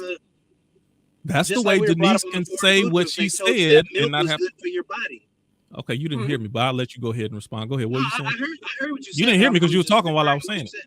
Go ahead. No, I'm referring to what you were saying. That's like saying when we all were in school, they told you milk was good for your body. They never told you the other part. Now that you hear the other part, now what do you think of milk? Nasty as shit. You see what I'm saying? So to say that this part is good, but you don't really know if it's good. That goes back to our original conversation that we had in the first 15 minutes. But if this part's we will accept certain sciences. If you drink too much milk. We accept certain sciences when the proof is there. So like if we eat a lot of fatty foods and sugar, we see the weight start to gain on us or the people around us. So we know we accept that science because there's proof there. Now with milk, there were some people who just believed in it, but can people verify that this milk was making them stronger and grow bigger and this? No. And once people started to gain the knowledge, what? I don't. So Smack, when you keep on talking about the they stuff, I can't follow you everywhere where you're talking about they. When I'm asking you a direct question, given this book, so you've been given the book or you've been given the milk, and just it goes back to what the original topic was. We've been told to believe this, but you didn't get the rest of the information. You didn't get the information about, hey, milk does a body good, but it also gives you cancer. And then we're gonna do breast cancer, and you buy the milk, and we're gonna donate it to breast cancer. But we have the right to ask you, why are you talking about these other auxiliary books when you don't believe that the milk is good in the first place? We have the right. I land my plane. Like I said, with the flat Earth, you don't hear me talking about flat Earth because I don't talk about flat Earth because I'm not interested in it. You don't even hear me input it. You don't hear me tell you wrong or what about this or what about. Hey, okay, there you go. You believe this? I don't even know it don't even matter what I believe. Like, jump in, Denise. Go ahead. Can we please let Yehukanan back in?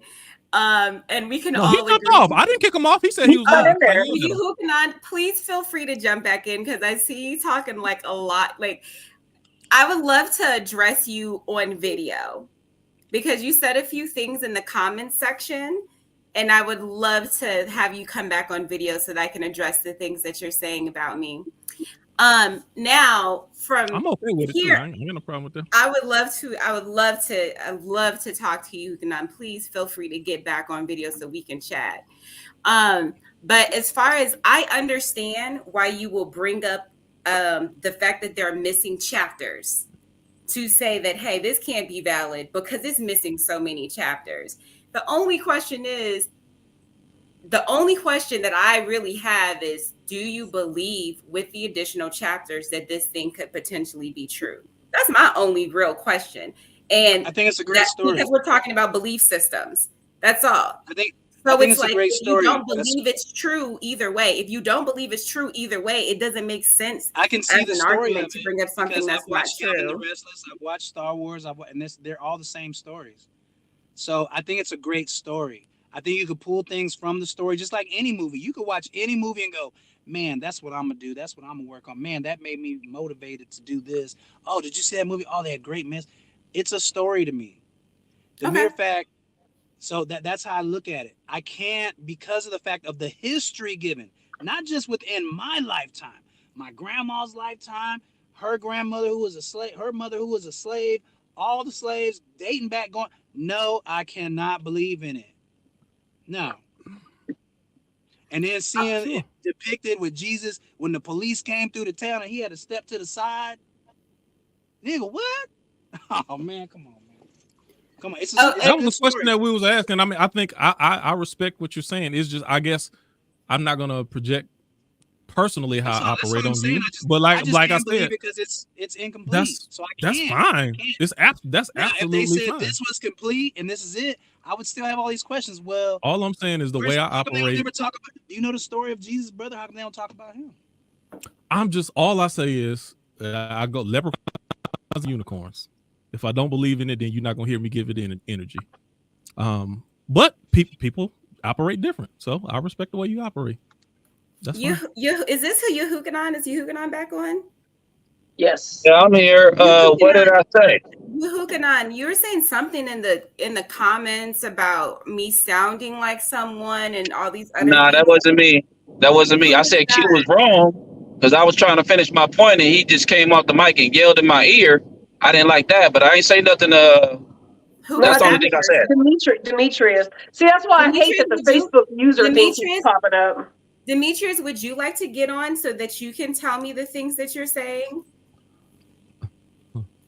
But because, like, if you want to disagree, that's fine. We always disagree on this show. But what we don't do is personally attack people. And what that makes me feel, and by the way, sorry, Yehukanan, for assuming that was you. But what we don't do is we don't personally attack other people. And when you do start to personally attack people, then it is my belief that maybe you do not have the words to express yourself correctly. Maybe you don't have, I'm not even gonna go there. But if you would like to argue a point. But if you have to go straight to a personal attack, then that just leads me to believe you are not capable of arguing your point. So please dismiss yourself from this conversation if you can't be respectful. That's number one. But go ahead, you were saying some stuff before you had hung up.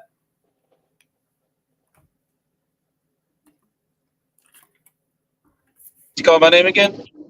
I was just saying that you were saying some things before you had got off the call. No, I was just want to address Q real quick. I mean, that was wrong, fam. Like, you didn't have to cut me off by yelling, man. You could have just let me finish my point and then interject. That's the only reason why I got upset, because I was, trying to get a point across, and then you just came off with that, talking about we not talking about religion, and I just wanted to address that, man. Yeah, that was wrong, fam. You ain't have to do that. And then you muted me and whatnot. They're like, come on, man. Like, come on, bro. I muted Smack earlier as well. And yeah. But you coming off the mic yelling in my ear, yelling at me, man. Come on, man. We men, man. Come on, we are men, and there were three. Yeah, but you don't have to do that, brother. You don't have to do that. Like, straight up. There were three of us yelling. I understand that you were moderating, you the moderator and all that. I get that. I respect your platform, but come on, bro. Like, if you're gonna moderate, let me get my point across, and then you can come in with your disagreement. Now you see, you just cut me off 4 times that I ain't say nothing. Well, about because now you want to address. Now you want to count how many times I cut you off, and I'm trying to fix my my headphones. But go ahead, brother. Can I say this? To be fair,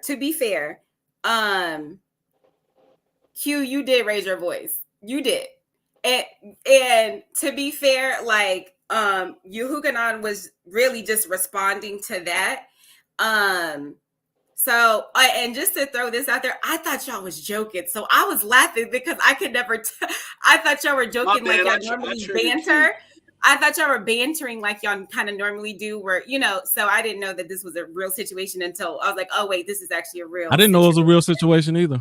So I'm sorry for laughing because I swear, I was like, oh, they're just joking. I was like, oh, wait, he really got off the phone. I was like, okay, so I didn't know it was a real situation. My apologies for laughing. If you ever hear me say something directly at you, then you know it's a real situation. If I can, that's probably me at an 8. I still got several more levels to go when it comes to arguing a point. And I was trying to get a point out just like you were trying to get a point out, just like Smack was trying to get a point out. Now, I didn't take you because you raised your voice as well. We were all raising our voices because we were all trying to interject at the same time. Yeah, but hold on, fam. But I was in the middle of addressing a point and completing a thought.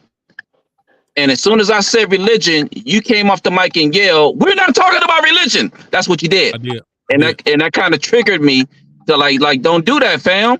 And if you're going to be a moderator and moderate a conversation, then let me finish my thought and respectfully. And then you could come in, and if you disagree like you do, then do that. But let me finish my thought, fam. That's all I'm asking.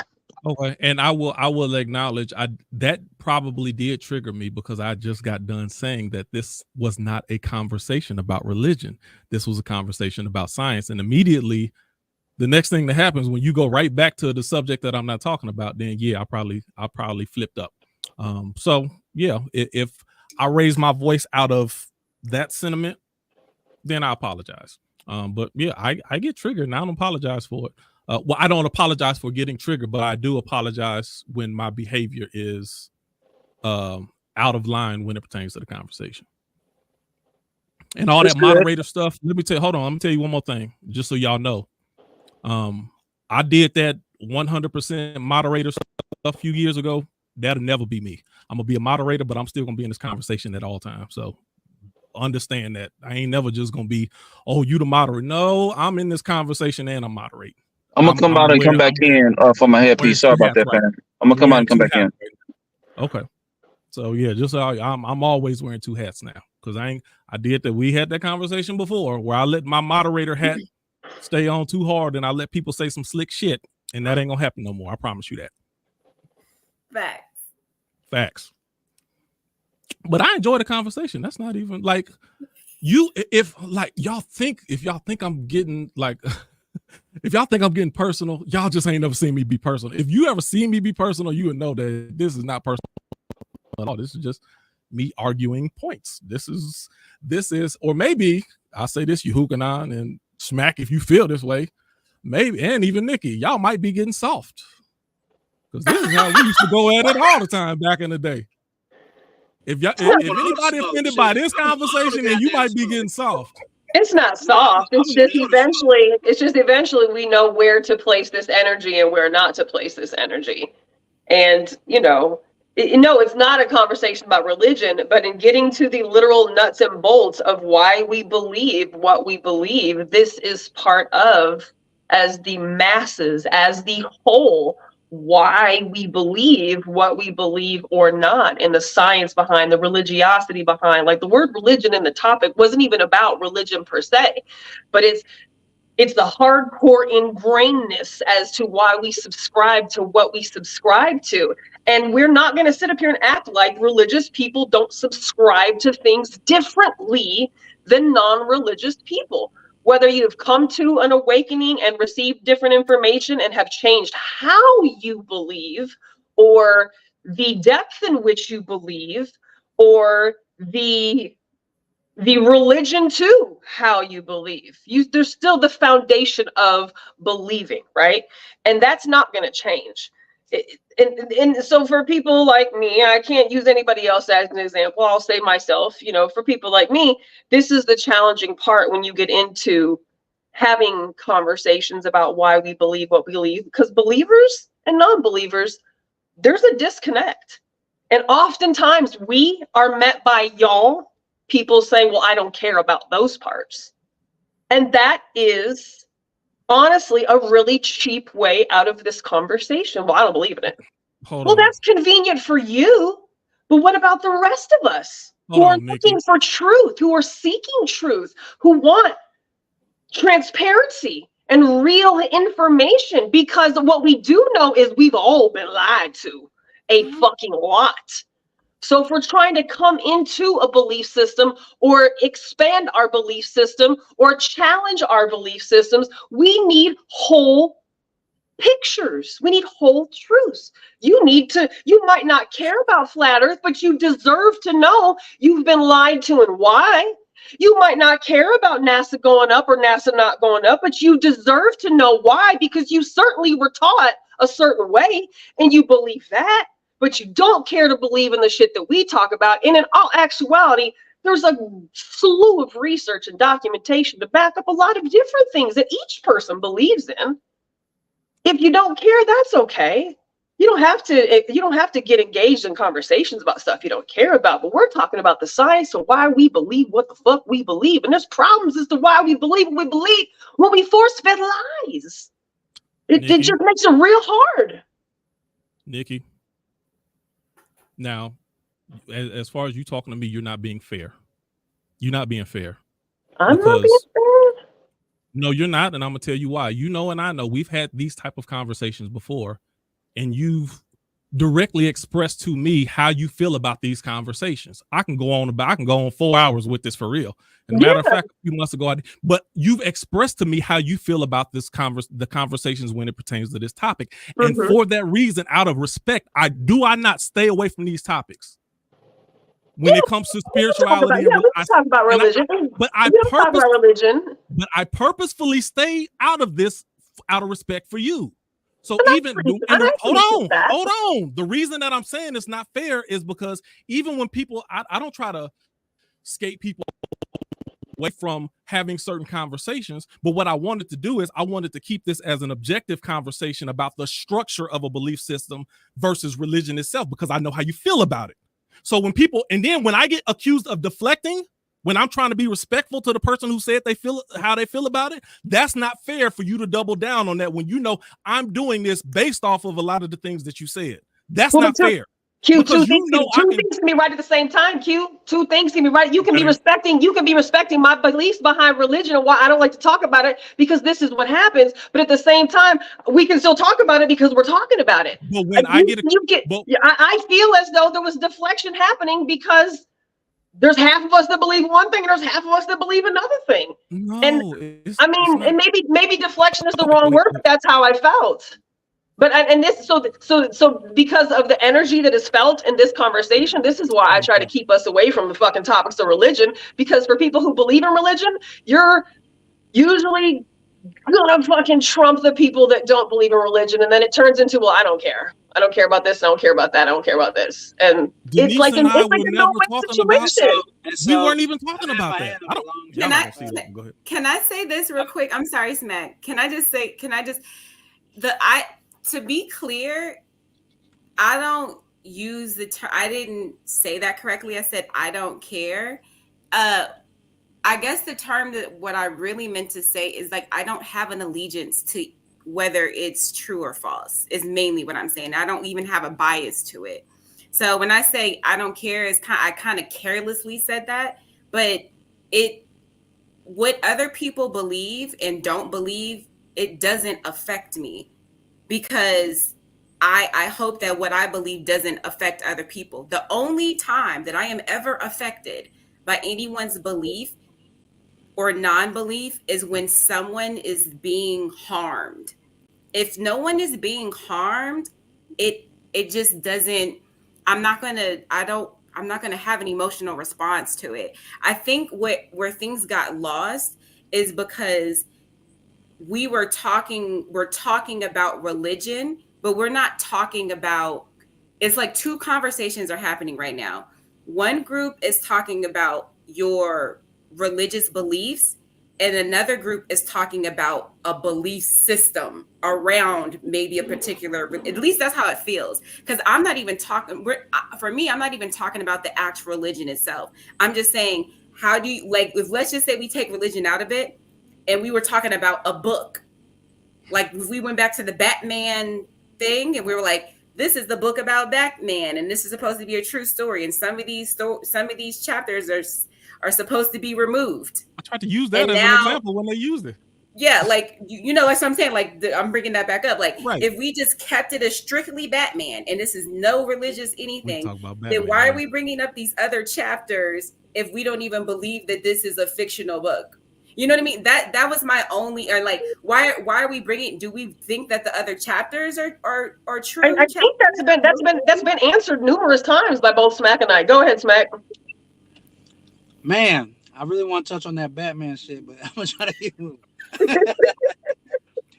One thing about the Batman thing, that's like saying Batman was great, he did all this, but you didn't know his daddy was rich for him to afford all those little gadgets. Anyway, let's leave that part alone. Imagine that part of the story being taken out. He's just Batman, and you go, but how did he become Batman? Like, how does he afford all this shit? Okay, anyway. He's still kicking ass though. I think where it got off track is I was using the topic y'all were using about science. I was trying to use the religion thing and the flat earth thing to say, because the thing was saying about why do you believe in science or whatever, but I was trying to make a correlation between you can't really believe what science is saying because they lie to you about history. Mm-hmm. That's where I kind of went deep in that and the flat earth. Now, I still find it weird. I'm glad you clarified that you didn't care, but I still got to touch on that. Is my point was, no, I can't believe in this book if these things have been omitted. It doesn't mean that I don't care. I never said I didn't care. I just said I can't believe this because I know that if it's been omitted, I can't fully believe this. And if I say, oh, I believe it, well, how can you if all these other stories? Well, I don't care about those other stories. Well, then how are you formulating that? Okay. That's all. I land my plane. Okay, that makes sense. So let me say one thing real quick, you and I jump in. Now, if you think I'm deflecting, I'm giving an open invitation. We can have a purely religious conversation next week if you want, and that will be the topic, and we can stay on that topic. If y'all cool with that, I'm trying to tell you I have no problem with that whatsoever. So let me know if y'all want to talk. If y'all want to just say religion and everything included, let's make that the topic, and we will talk about that a good long time. And I ain't got no problem with it. There is no deflection. If you believe I'm deflection, it's not because I'm taking it personal. It's for the reasons that I stated earlier. So y'all let me know when I'm good with it. I still find it weird that you said you didn't care though. What, I don't care about flat earth, or what I don't care about? Yeah, it just sounded weird. So it's but let me give context though. But you believe in God, right? The Word of God, the Bible, right? That's in certain ways, yes. My point has been made. You're omitting the book then too. Okay. So everybody's remixing and what you say? Their stories omitted, and then everybody's also within the book they're reading, they're omitting and don't care about certain things. So yeah, I don't have an issue. That's fair. That's just like really an quick, author, a motivational speaker. Anybody?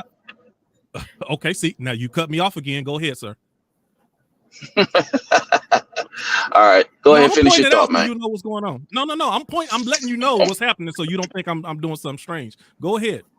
No, I know you're not doing something strange, but you said, hold on, let me do this, and then you was gonna let me get my thought out. And then Smack interjected. So in regards to what I said about religion, I subconsciously used that because we were talking about the Bible and the canon and the missing books. So I just wanted to say that I acknowledge that we're not talking about religion per se. I just subconsciously used it because the Bible or the scriptures basically coincide with religion. Because when you talk about Bible, that's just the automatic. So I just want to address that as far as like I acknowledge the conversation was not about religion. I just subconsciously used it in trying to address my point. That was it. Okay. So, all right. Again, what I'm saying, if I ever got accused of deflecting or trying to get off subject or feel like I was in the corner, let's have the conversation next week. and we will stay on the topic the whole time. I promise you that. For me, like I just tension don't bother me, Nikki. Denise, you know, I don't. I know that's what I think. I'm kind of confused because, like, Denise, when somebody say I'm trying to run away from a conversation, oh yes, let's see if I'm running away from a conversation. I don't think running away from a conversation. When I said deflecting, it's like directing attention elsewhere. Let's have a conversation next week. Let's fucking do it then. All right, if we ready to have a conversation, and some folks gonna get their feelings hurt when I start cracking my lips, but we can have this and that's not because I'm intentioning to be mean, but I'm gonna ask some motherfucking questions, and I'm gonna push some buttons next week. If we're gonna go there, we're gonna go there. And this is why I try to not do this. This is why I chose not do this with y'all, because I love and I value who I value. And I'm gonna offend some fucking people if we do this, and I don't want to do that. But let's fucking do it next week. I'll try to get myself right between now and next Tuesday, so that we can have an adult conversation about religion. But Nikki, what you gonna realize if you don't know this already? I'm not gonna be amped up like I was today. I don't know, but I mean, you say that now. We'll see what happens next week. Y'all think I'm amped up because of the topic of the conversation. And it's not. I don't know how many times I got to tell y'all this. I'm amped up because the conversation or the point or the direction I was trying to go kept being deterred different ways. That was where my frustration come from. See, and I disagree with you. And I disagree. I don't think that we got off topic. I think it was absolutely back to the point of the science of why we believe what we believe or not. Well, we definitely disagree on that, but that's okay. You'll see next week that it ain't gonna be spicy as you think it is. Because Hey, Nikki, I just want to say this in regards to your belief system and where you are. I'm open to your questions regarding the Bible, because as a firm believer in the Bible, I do have some questions as well in regards to the knowledge that I've accumulated over the years.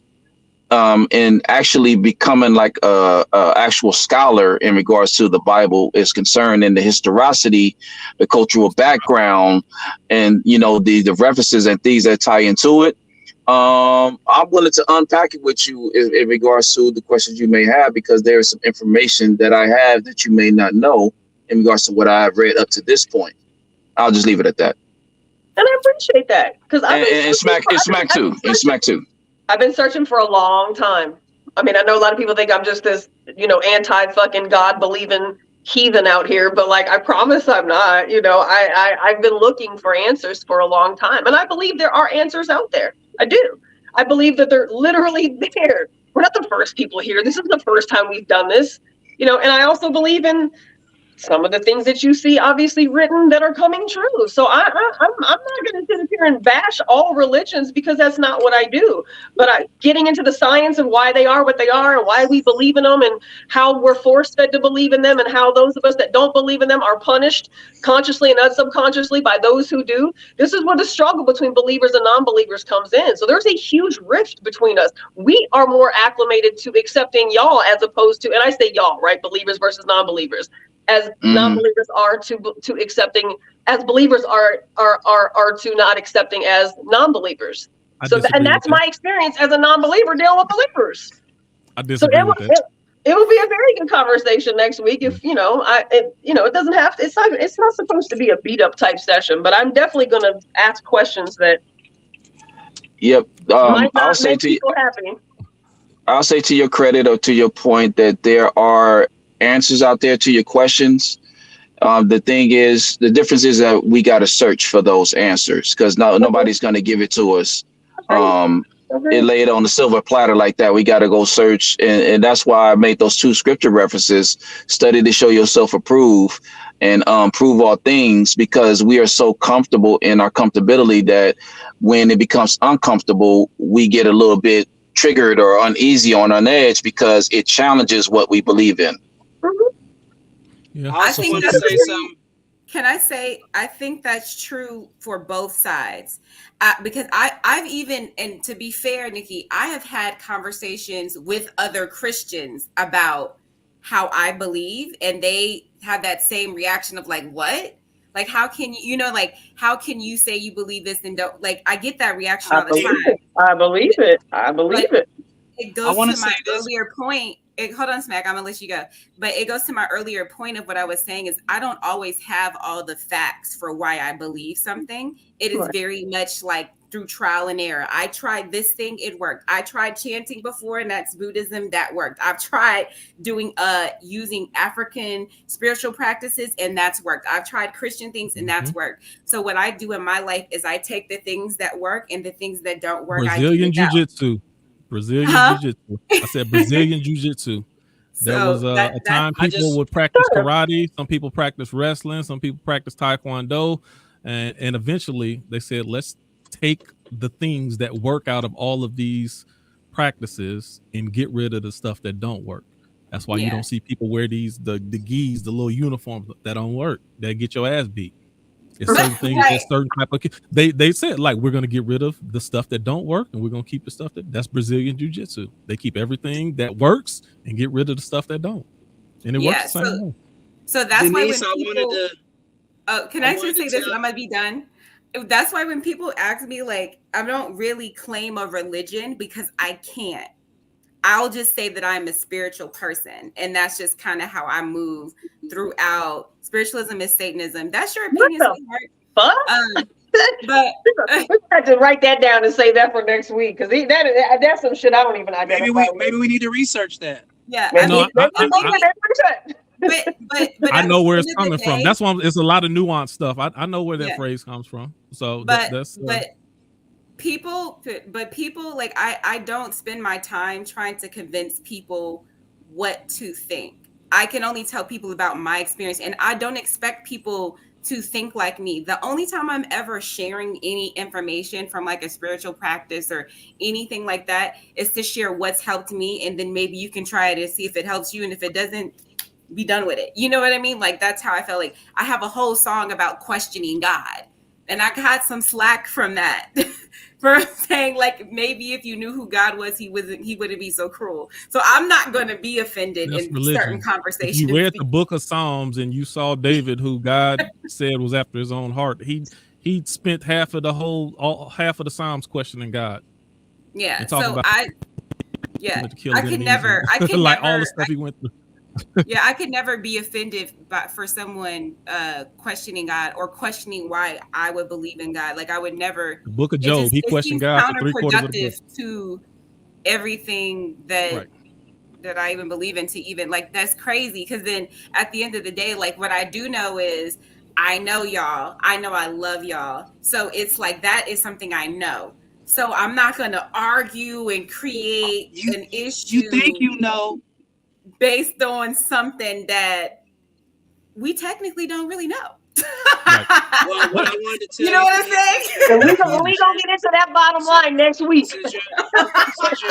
Since you're saying that, Denise, I mean, I don't want to drop this too heavy on y'all, but I'm not gonna say anything. But since all I'm saying is, since we were talking about Batman, he about to troll.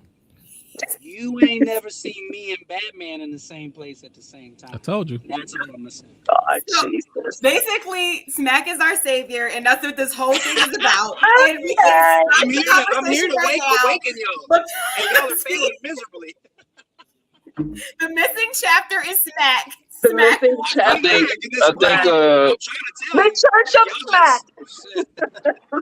I think Smack were using those analogies as far as the Batman analogy to address his point in regards to what is missing outside of the scriptures. So he used that analogy to make it relatable so we can understand the point that he's trying to make. You took a joke and made it deep. Yes, exactly. No, that's what happened when he first addressed it. When he first said it. Yeah, thank you, sir. Appreciate it. So I'm gonna stay light with you for the rest of the night. And Darth Vader. Stop, don't do that. So one thing that I learned is if you're not talking about religion, do not put that in the phrase of the topic. Me and Nikki was talking about like, this would be a good play on words because we chose those words for a reason, though. But isn't it disrespectful to God to downplay it? Never mind. All right. That's next week. No, I think it was, but I honestly believe that anybody who is watching this, whether they're a believer or not, is going to sit back and look at the science behind why every single one of us responded the way we did to each other, to each question, to each trigger, to each emotion. And this is all derived from how we've come to conclusions about why we believe what we believe, whether it's flat earth, whether it's vaccines, whether it's sugar, whether it's alcohol, whether it's fucking a man in the sky, whether it's aliens in Vegas and Miami, like all of these, I think it's all part of it. So that's why for me, I said the word deflect, and maybe that was the wrong word to use, but I'm still trying to wrap my brain around it, is because it all comes back to this, for me, it all comes back to the same original question.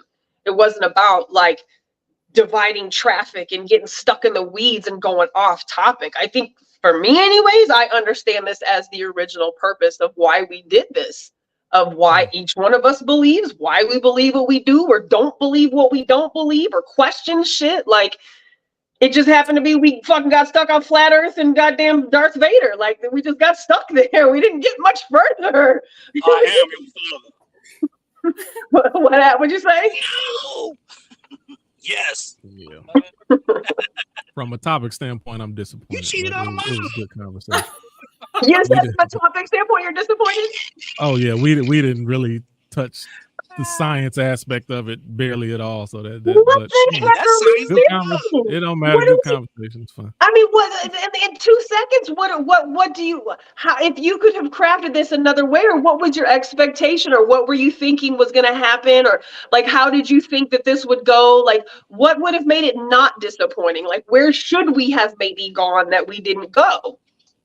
I just, as far as just logical and rational thinking, like how do you formulate your logic and your rational thinking? And I wanted to be a little bit more personal instead of just all over the place, as far as just we made it too wide, and I wanted it to be a little bit more specific on how do you, like, if it comes to religion, I can give you, or spirituality, I can give you kind of a structure of how I analyze, how I accept, how I reject, whether it comes to my religion or other religions. When it comes to moderating, I have a structure. I went over with Denise before. I've got a whole questionnaire. I have a structure on how I moderate and do the structure of shows. A lot of things. It's just there's a structure. So I wanted us to really speak about what is our structure and how we accept or reject things, even scientifically. Like, that's just another aspect of something that we accept, but may not always be able to prove. And we didn't really think science is math. Sorry about that. I think we did get into that. But when you ask Smack the question, about do he believe in the Bible or not, I think at that point it kind of segued. And then when he started giving his analogies and whatnot, it just kind of went, there. Because beforehand you was on track with your questions. And then once it got to Smack, when he wanted to interject and he started to go through his soliloquy as far as what he was, what he wanted to get out, you had asked him a specific question and he addressed it. And then it kind of like went, it kind of went from there. That's just my observation. Yeah, go back and listen again. I did not bring up the Bible conversation. I promise you that. No, you asked him he mentioned something about the Bible, and you asked him, do you believe in the Bible or not? You did ask that. Right. And I was asking for the purpose that Denise reiterated, and it was still based off, we were still just trying to find a baseline to how we structured thoughts. And we started with education indoctrination. That's where we started. So I think it just, for me, it just kind of went from there, and it kept going from the other systems in which we subscribe to. I mean, really, outside of education and religion, what other two most powerful forces are there that we get our information and our experiences from? Like, those, other than the children who I mentioned, imagine a society where you had children who weren't indoctrinated because of school-based education and weren't indoctrinated by religion. What would those kids think?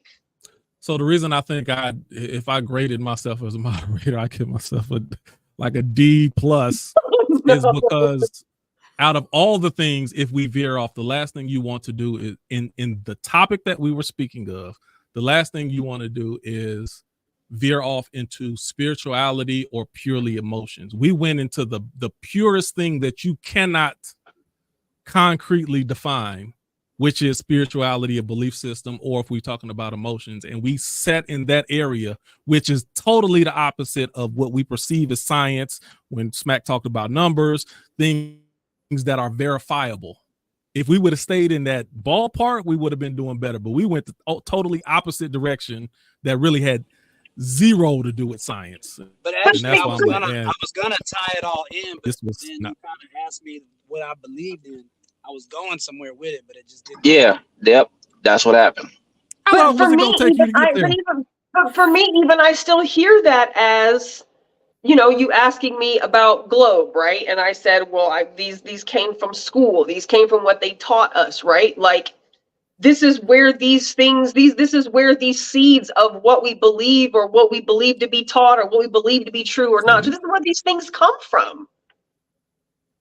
So I mean, I know I hear you, but I don't know, but I don't feel like I don't know. I don't think you did a bad job, and I don't think that we got off topic. I think we're humans having a fucking human experience about our belief system and why we believe we believe. And they come from two places. That's it. So like I said, I don't think I've ever gone over this with you, Nikki, but I have a structure and I have two principal keys that I evaluate as a moderator. Number one, did I get everyone who wanted to be involved right to the ability that they want to? Number two, how thoroughly did we fully explore the topic? Those are the two things that I decide if this was a very good, successful show as a moderator or if it wasn't. And, you know, everybody pretty much got involved. Yahuka now might disagree. I'm gonna keep throwing jabs, but outside of that, you better stop for I throw it right across in the gut punch. Man, whatever. You know what? It's you gotta go outside and go to bed. Don't do that. Go outside. Don't do that. Are you driving or not? You driving or not? We could settle this. I'm driving. Oh, okay. I'm driving. Yes, we can. Absolutely. Absolutely. You driving right now, so you can't do it. See, now I can park this truck right now and we can get down. Now you get a D. Now you get a D. Now we going off the motherfucking rails. Now you get a D. Both y'all failing right now. She got you there. Oh no, we already here. Well, it's already wasn't a good grade. You keep taking your shots, man. I'm gonna take a few jabs as well. Watch out now. By the time you know you fail in test, then you just start filling in abracadabra after that one. Whatever. It's like I'm already cheated. Let me just go ahead and keep cheating. All right. Well, we done talking for now. Anybody got any last words? Any last short words? I need to put 60 seconds on there. Yes, I want to say this. Despite how heated this conversation got, I love free thinkers because in the end, we always give each other that respect. We always take accountability and we give each other the respect that we deserve. And we always can end on a note where it's like, you know what, we're willing to come back and have the conversation again. And that's what I love about this, because to me, this show proves that you don't have to agree. Right. You really just don't have to agree to coexist. Right. And you can be great friends with someone and y'all don't agree. And I love that about this show because this is what people need to see. This is the type of conversation that people need to see. And I'm grateful for it. And I'm glad that we're able to present this to the world. I agree. I'm going to agree with you 100% because this is what real people do. People won't do this in public. Like you said, you've made songs about things that you've been given a hard time on. Why can't I just express how I feel in a space in which it's supposed to be safe and we agree to disagree? If you don't agree with me, cool. If you don't like me, cool. That's fine, right? And that's for me why I don't feel like this is not a great conversation or it wasn't a good show. I understand your moderator points. I get that, right? But I still feel like there's very few places in this world where what the fuck we just did tonight is going to go down and people are not going to be butthurt when they get off. Where they're not going to, I'm not talking to Denise, I'm not talking to Q, I'm not talking to Smack, I'm not talking to Nikki, I'm not talking to Yahukanon, like fuck them people. Like this is what we need to do. We need to be able to have discourse and be able to present our information and feel how the fuck we feel and have it be validated and then get through it. Because at the end of the day, regardless of what any of us believe, we still heard what each other said. Whether you agree or you disagree, something's still going to resonate for a little bit. And this is what people outside of here wish they could do. Wish they could talk about shit like this and not be fucking judged and not be ostracized and not be kicked out the family, kicked out the church, kicked out the schoolhouse, kicked out the job, like just kicked out of society. So it may have gotten heated for some people, and I realize this, we already know this ain't built. Everybody ain't built for this. That's okay. We are, and we like this. And this is purposeful. And if you thought it was a waste of time, well, that's okay. You have the right to feel like that. You ain't got to come back. But if you fuck with us, come back and let's keep doing this. Mm-hmm. And let's get better. And let's make sure that Q don't think this is a D-rated fucking show. But this doesn't happen many other spaces. So regardless, I appreciate this as well, because this causes people to break up forever. And I don't feel like that's going to happen in here. I don't. Sure. Yehukanan? There. Oh, hold on. Am I good? Because there was a break. Yeah, that's one of the things I learned over the years, and what I admire about this platform and another platform that I'm a part of or have engaged in. You do be mentioning this on the platform a lot. But you keep throwing there's pretty often. The one that I'm trying to get you on, but you don't want to do it. But anyway, there's a passage that a scripture that I wanted to use because a lot of people will say no to this question, and it says, "Can two people walk together unless they agree?" And many people will say no. I will say there is a yes and no to that, because even though you will have a panel of people that will have a discussion on a particular subject matter, there's disagreements. There's agreements, agree to disagree, whatever. The fact of the matter is that at the end of the day, the differences are settled. We cool. You come back and break bread either the next day or the next week. And in a religious setting, Nikki just addressed it. She said it. You don't get that. People disagree. It gets emotional. It gets heated. You don't talk to that person anymore. And I've experienced it. I've seen it happen. I've seen it done to where, matter of fact, we saw an example of this tonight, to where, Q came off, he yelled at me, and I got back at him, and then I left. I could have been in my feelings and would have stayed gone, because I was, matter of fact, I was contemplating on not coming back, unfriending Q, because I was hot. All of that. But when, but when, but when I'm sorry, when Denise called my name, I was like, all right, let me go ahead and go back in, and that's when I addressed Q. And the fact of the matter is that I respect where you guys are as far as where you are in your spiritual beliefs, whatever the case may be, and I have to come to grips with accepting that and not disconnect myself, because this is how the way the Bible says, as far as sharpening each other, or sharpening the iron, because there's going to be differences in thoughts and disagreements and all of that. But the mere fact that we can reconvene or reconcile or come back together and still have these topics of conversation shows the maturation and the growth of the individuals that are part of it, and the listening viewers that are going to either are listening in live now or later on. And I'll end with that. And thank you for coming back. Yes, thank you. So. You're welcome. Smack, you got anything, sir? 60 seconds. He's over there being fucking Batman. Yeah, I had to save some people, man. And the Batmobile and shit. Like 10 ninjas. Smackmobile. I think tonight was a great conversation. Like I said, I'm still working on my delivery. Sometimes I get people confuse what I'm trying to say because I'm trying to formulate it because it's not like I was saying, it's not as easy as a yes or no answer. Like we've been taught that it's a yes or no. Like, well, Right.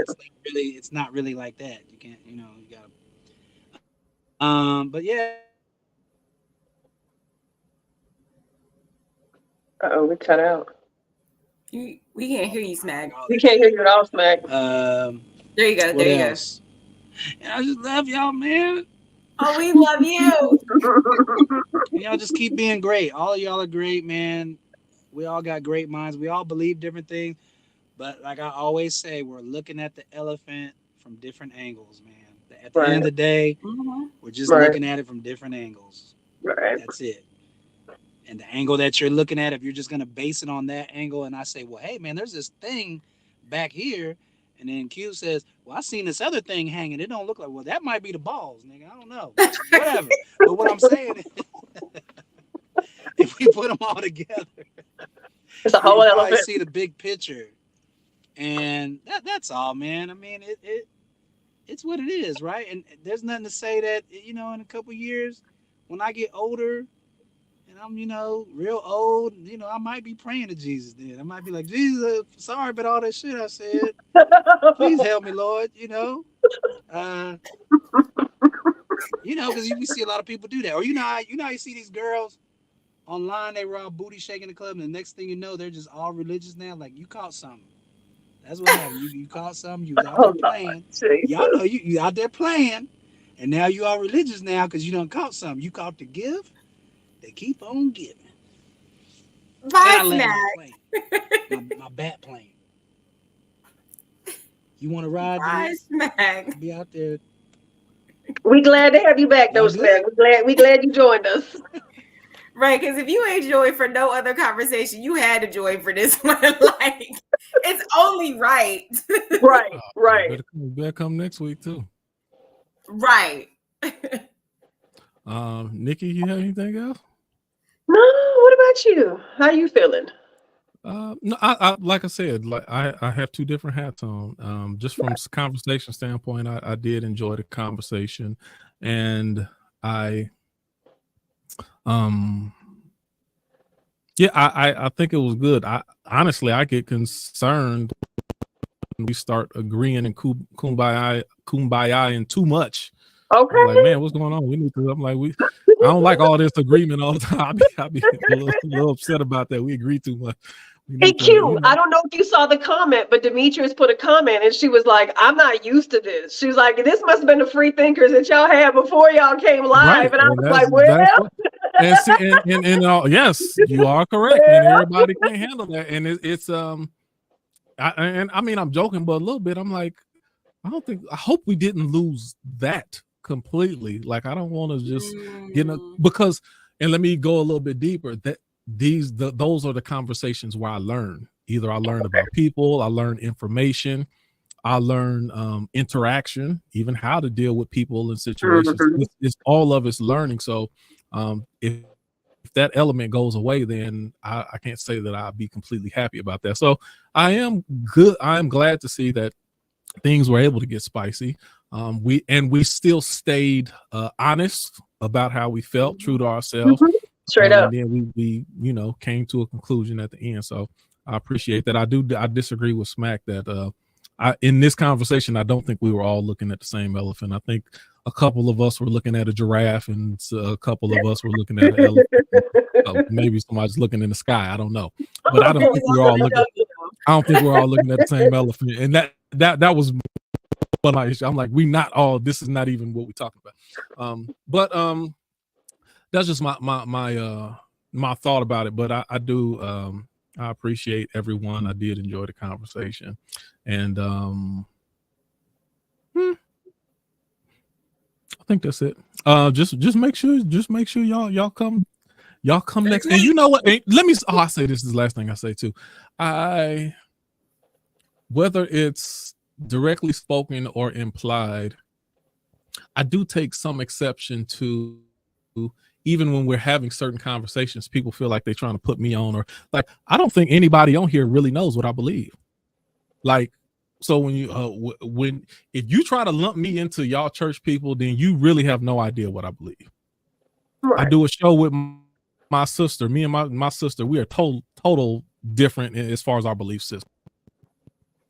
Me and my own wife, we don't believe the same. So I'm like, how do you think that's, even when you think you may be saying that's something that might be offending me, I'm like, how would you even think that you offended me? You have no idea what I actually believe when it comes to my spirituality. So those are things that I find interesting. So then when it comes to you deflecting or you in your feelings, I'm like, how could I be in my feelings when I agree with you?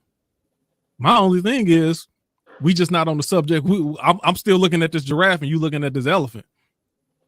Now I can sit there and talk about, I don't want to go into whether I agree with you or disagree with you because we still looking at two different animals. Now, if we were both looking at the same elephant, we'd be on the same side looking at the chin. So anyway, that's I guess we'll get into more of that next week and maybe that will enlighten some people on how we all think and believe. And we're going to go in there. Look, I'm going to write it all up. We're going to talk about religion. We're going to talk about spirituality. We're going to talk about the church. We're going to talk about scripture and the validity of it. We're going to just get all things considered. So y'all be ready to jump in. And I think it'll be a good conversation. It probably ain't going to be so many denominations. But it ain't gonna see you who can answer. That's something that's a nuance within the conversation that I usually don't talk about, because if you didn't, I was raised non-denominational that came from a cozy background, and then in my adult life I came from Full Gospel Baptist. I'm like, if you don't understand what I'm saying between charismatic, evangelical, Church of God in Christ, Baptist, Full Gospel Baptist, Lutheran, and Catholic, like if you don't understand all the difference, and it even breaks up when you get to different regions of the United States. Mm-hmm. Those are conversations that like it's not even like that goes back to what I said. I want to make sure everyone stays involved. Me going into that, it excludes certain people from conversations. Like I don't even need to go there. I'll save that for a different venue. But anyway, I can talk myself out. Good stuff. Is we done? We done. I appreciate you guys for being here, though. And those of y'all almost who are in 3 the comments, hours. we appreciate you in the comments. We do. We appreciate you. So yes, this is Free Thinkers. Hello, it's nice to meet you. Stick around and come back next Tuesday. We'll see you next Tuesday.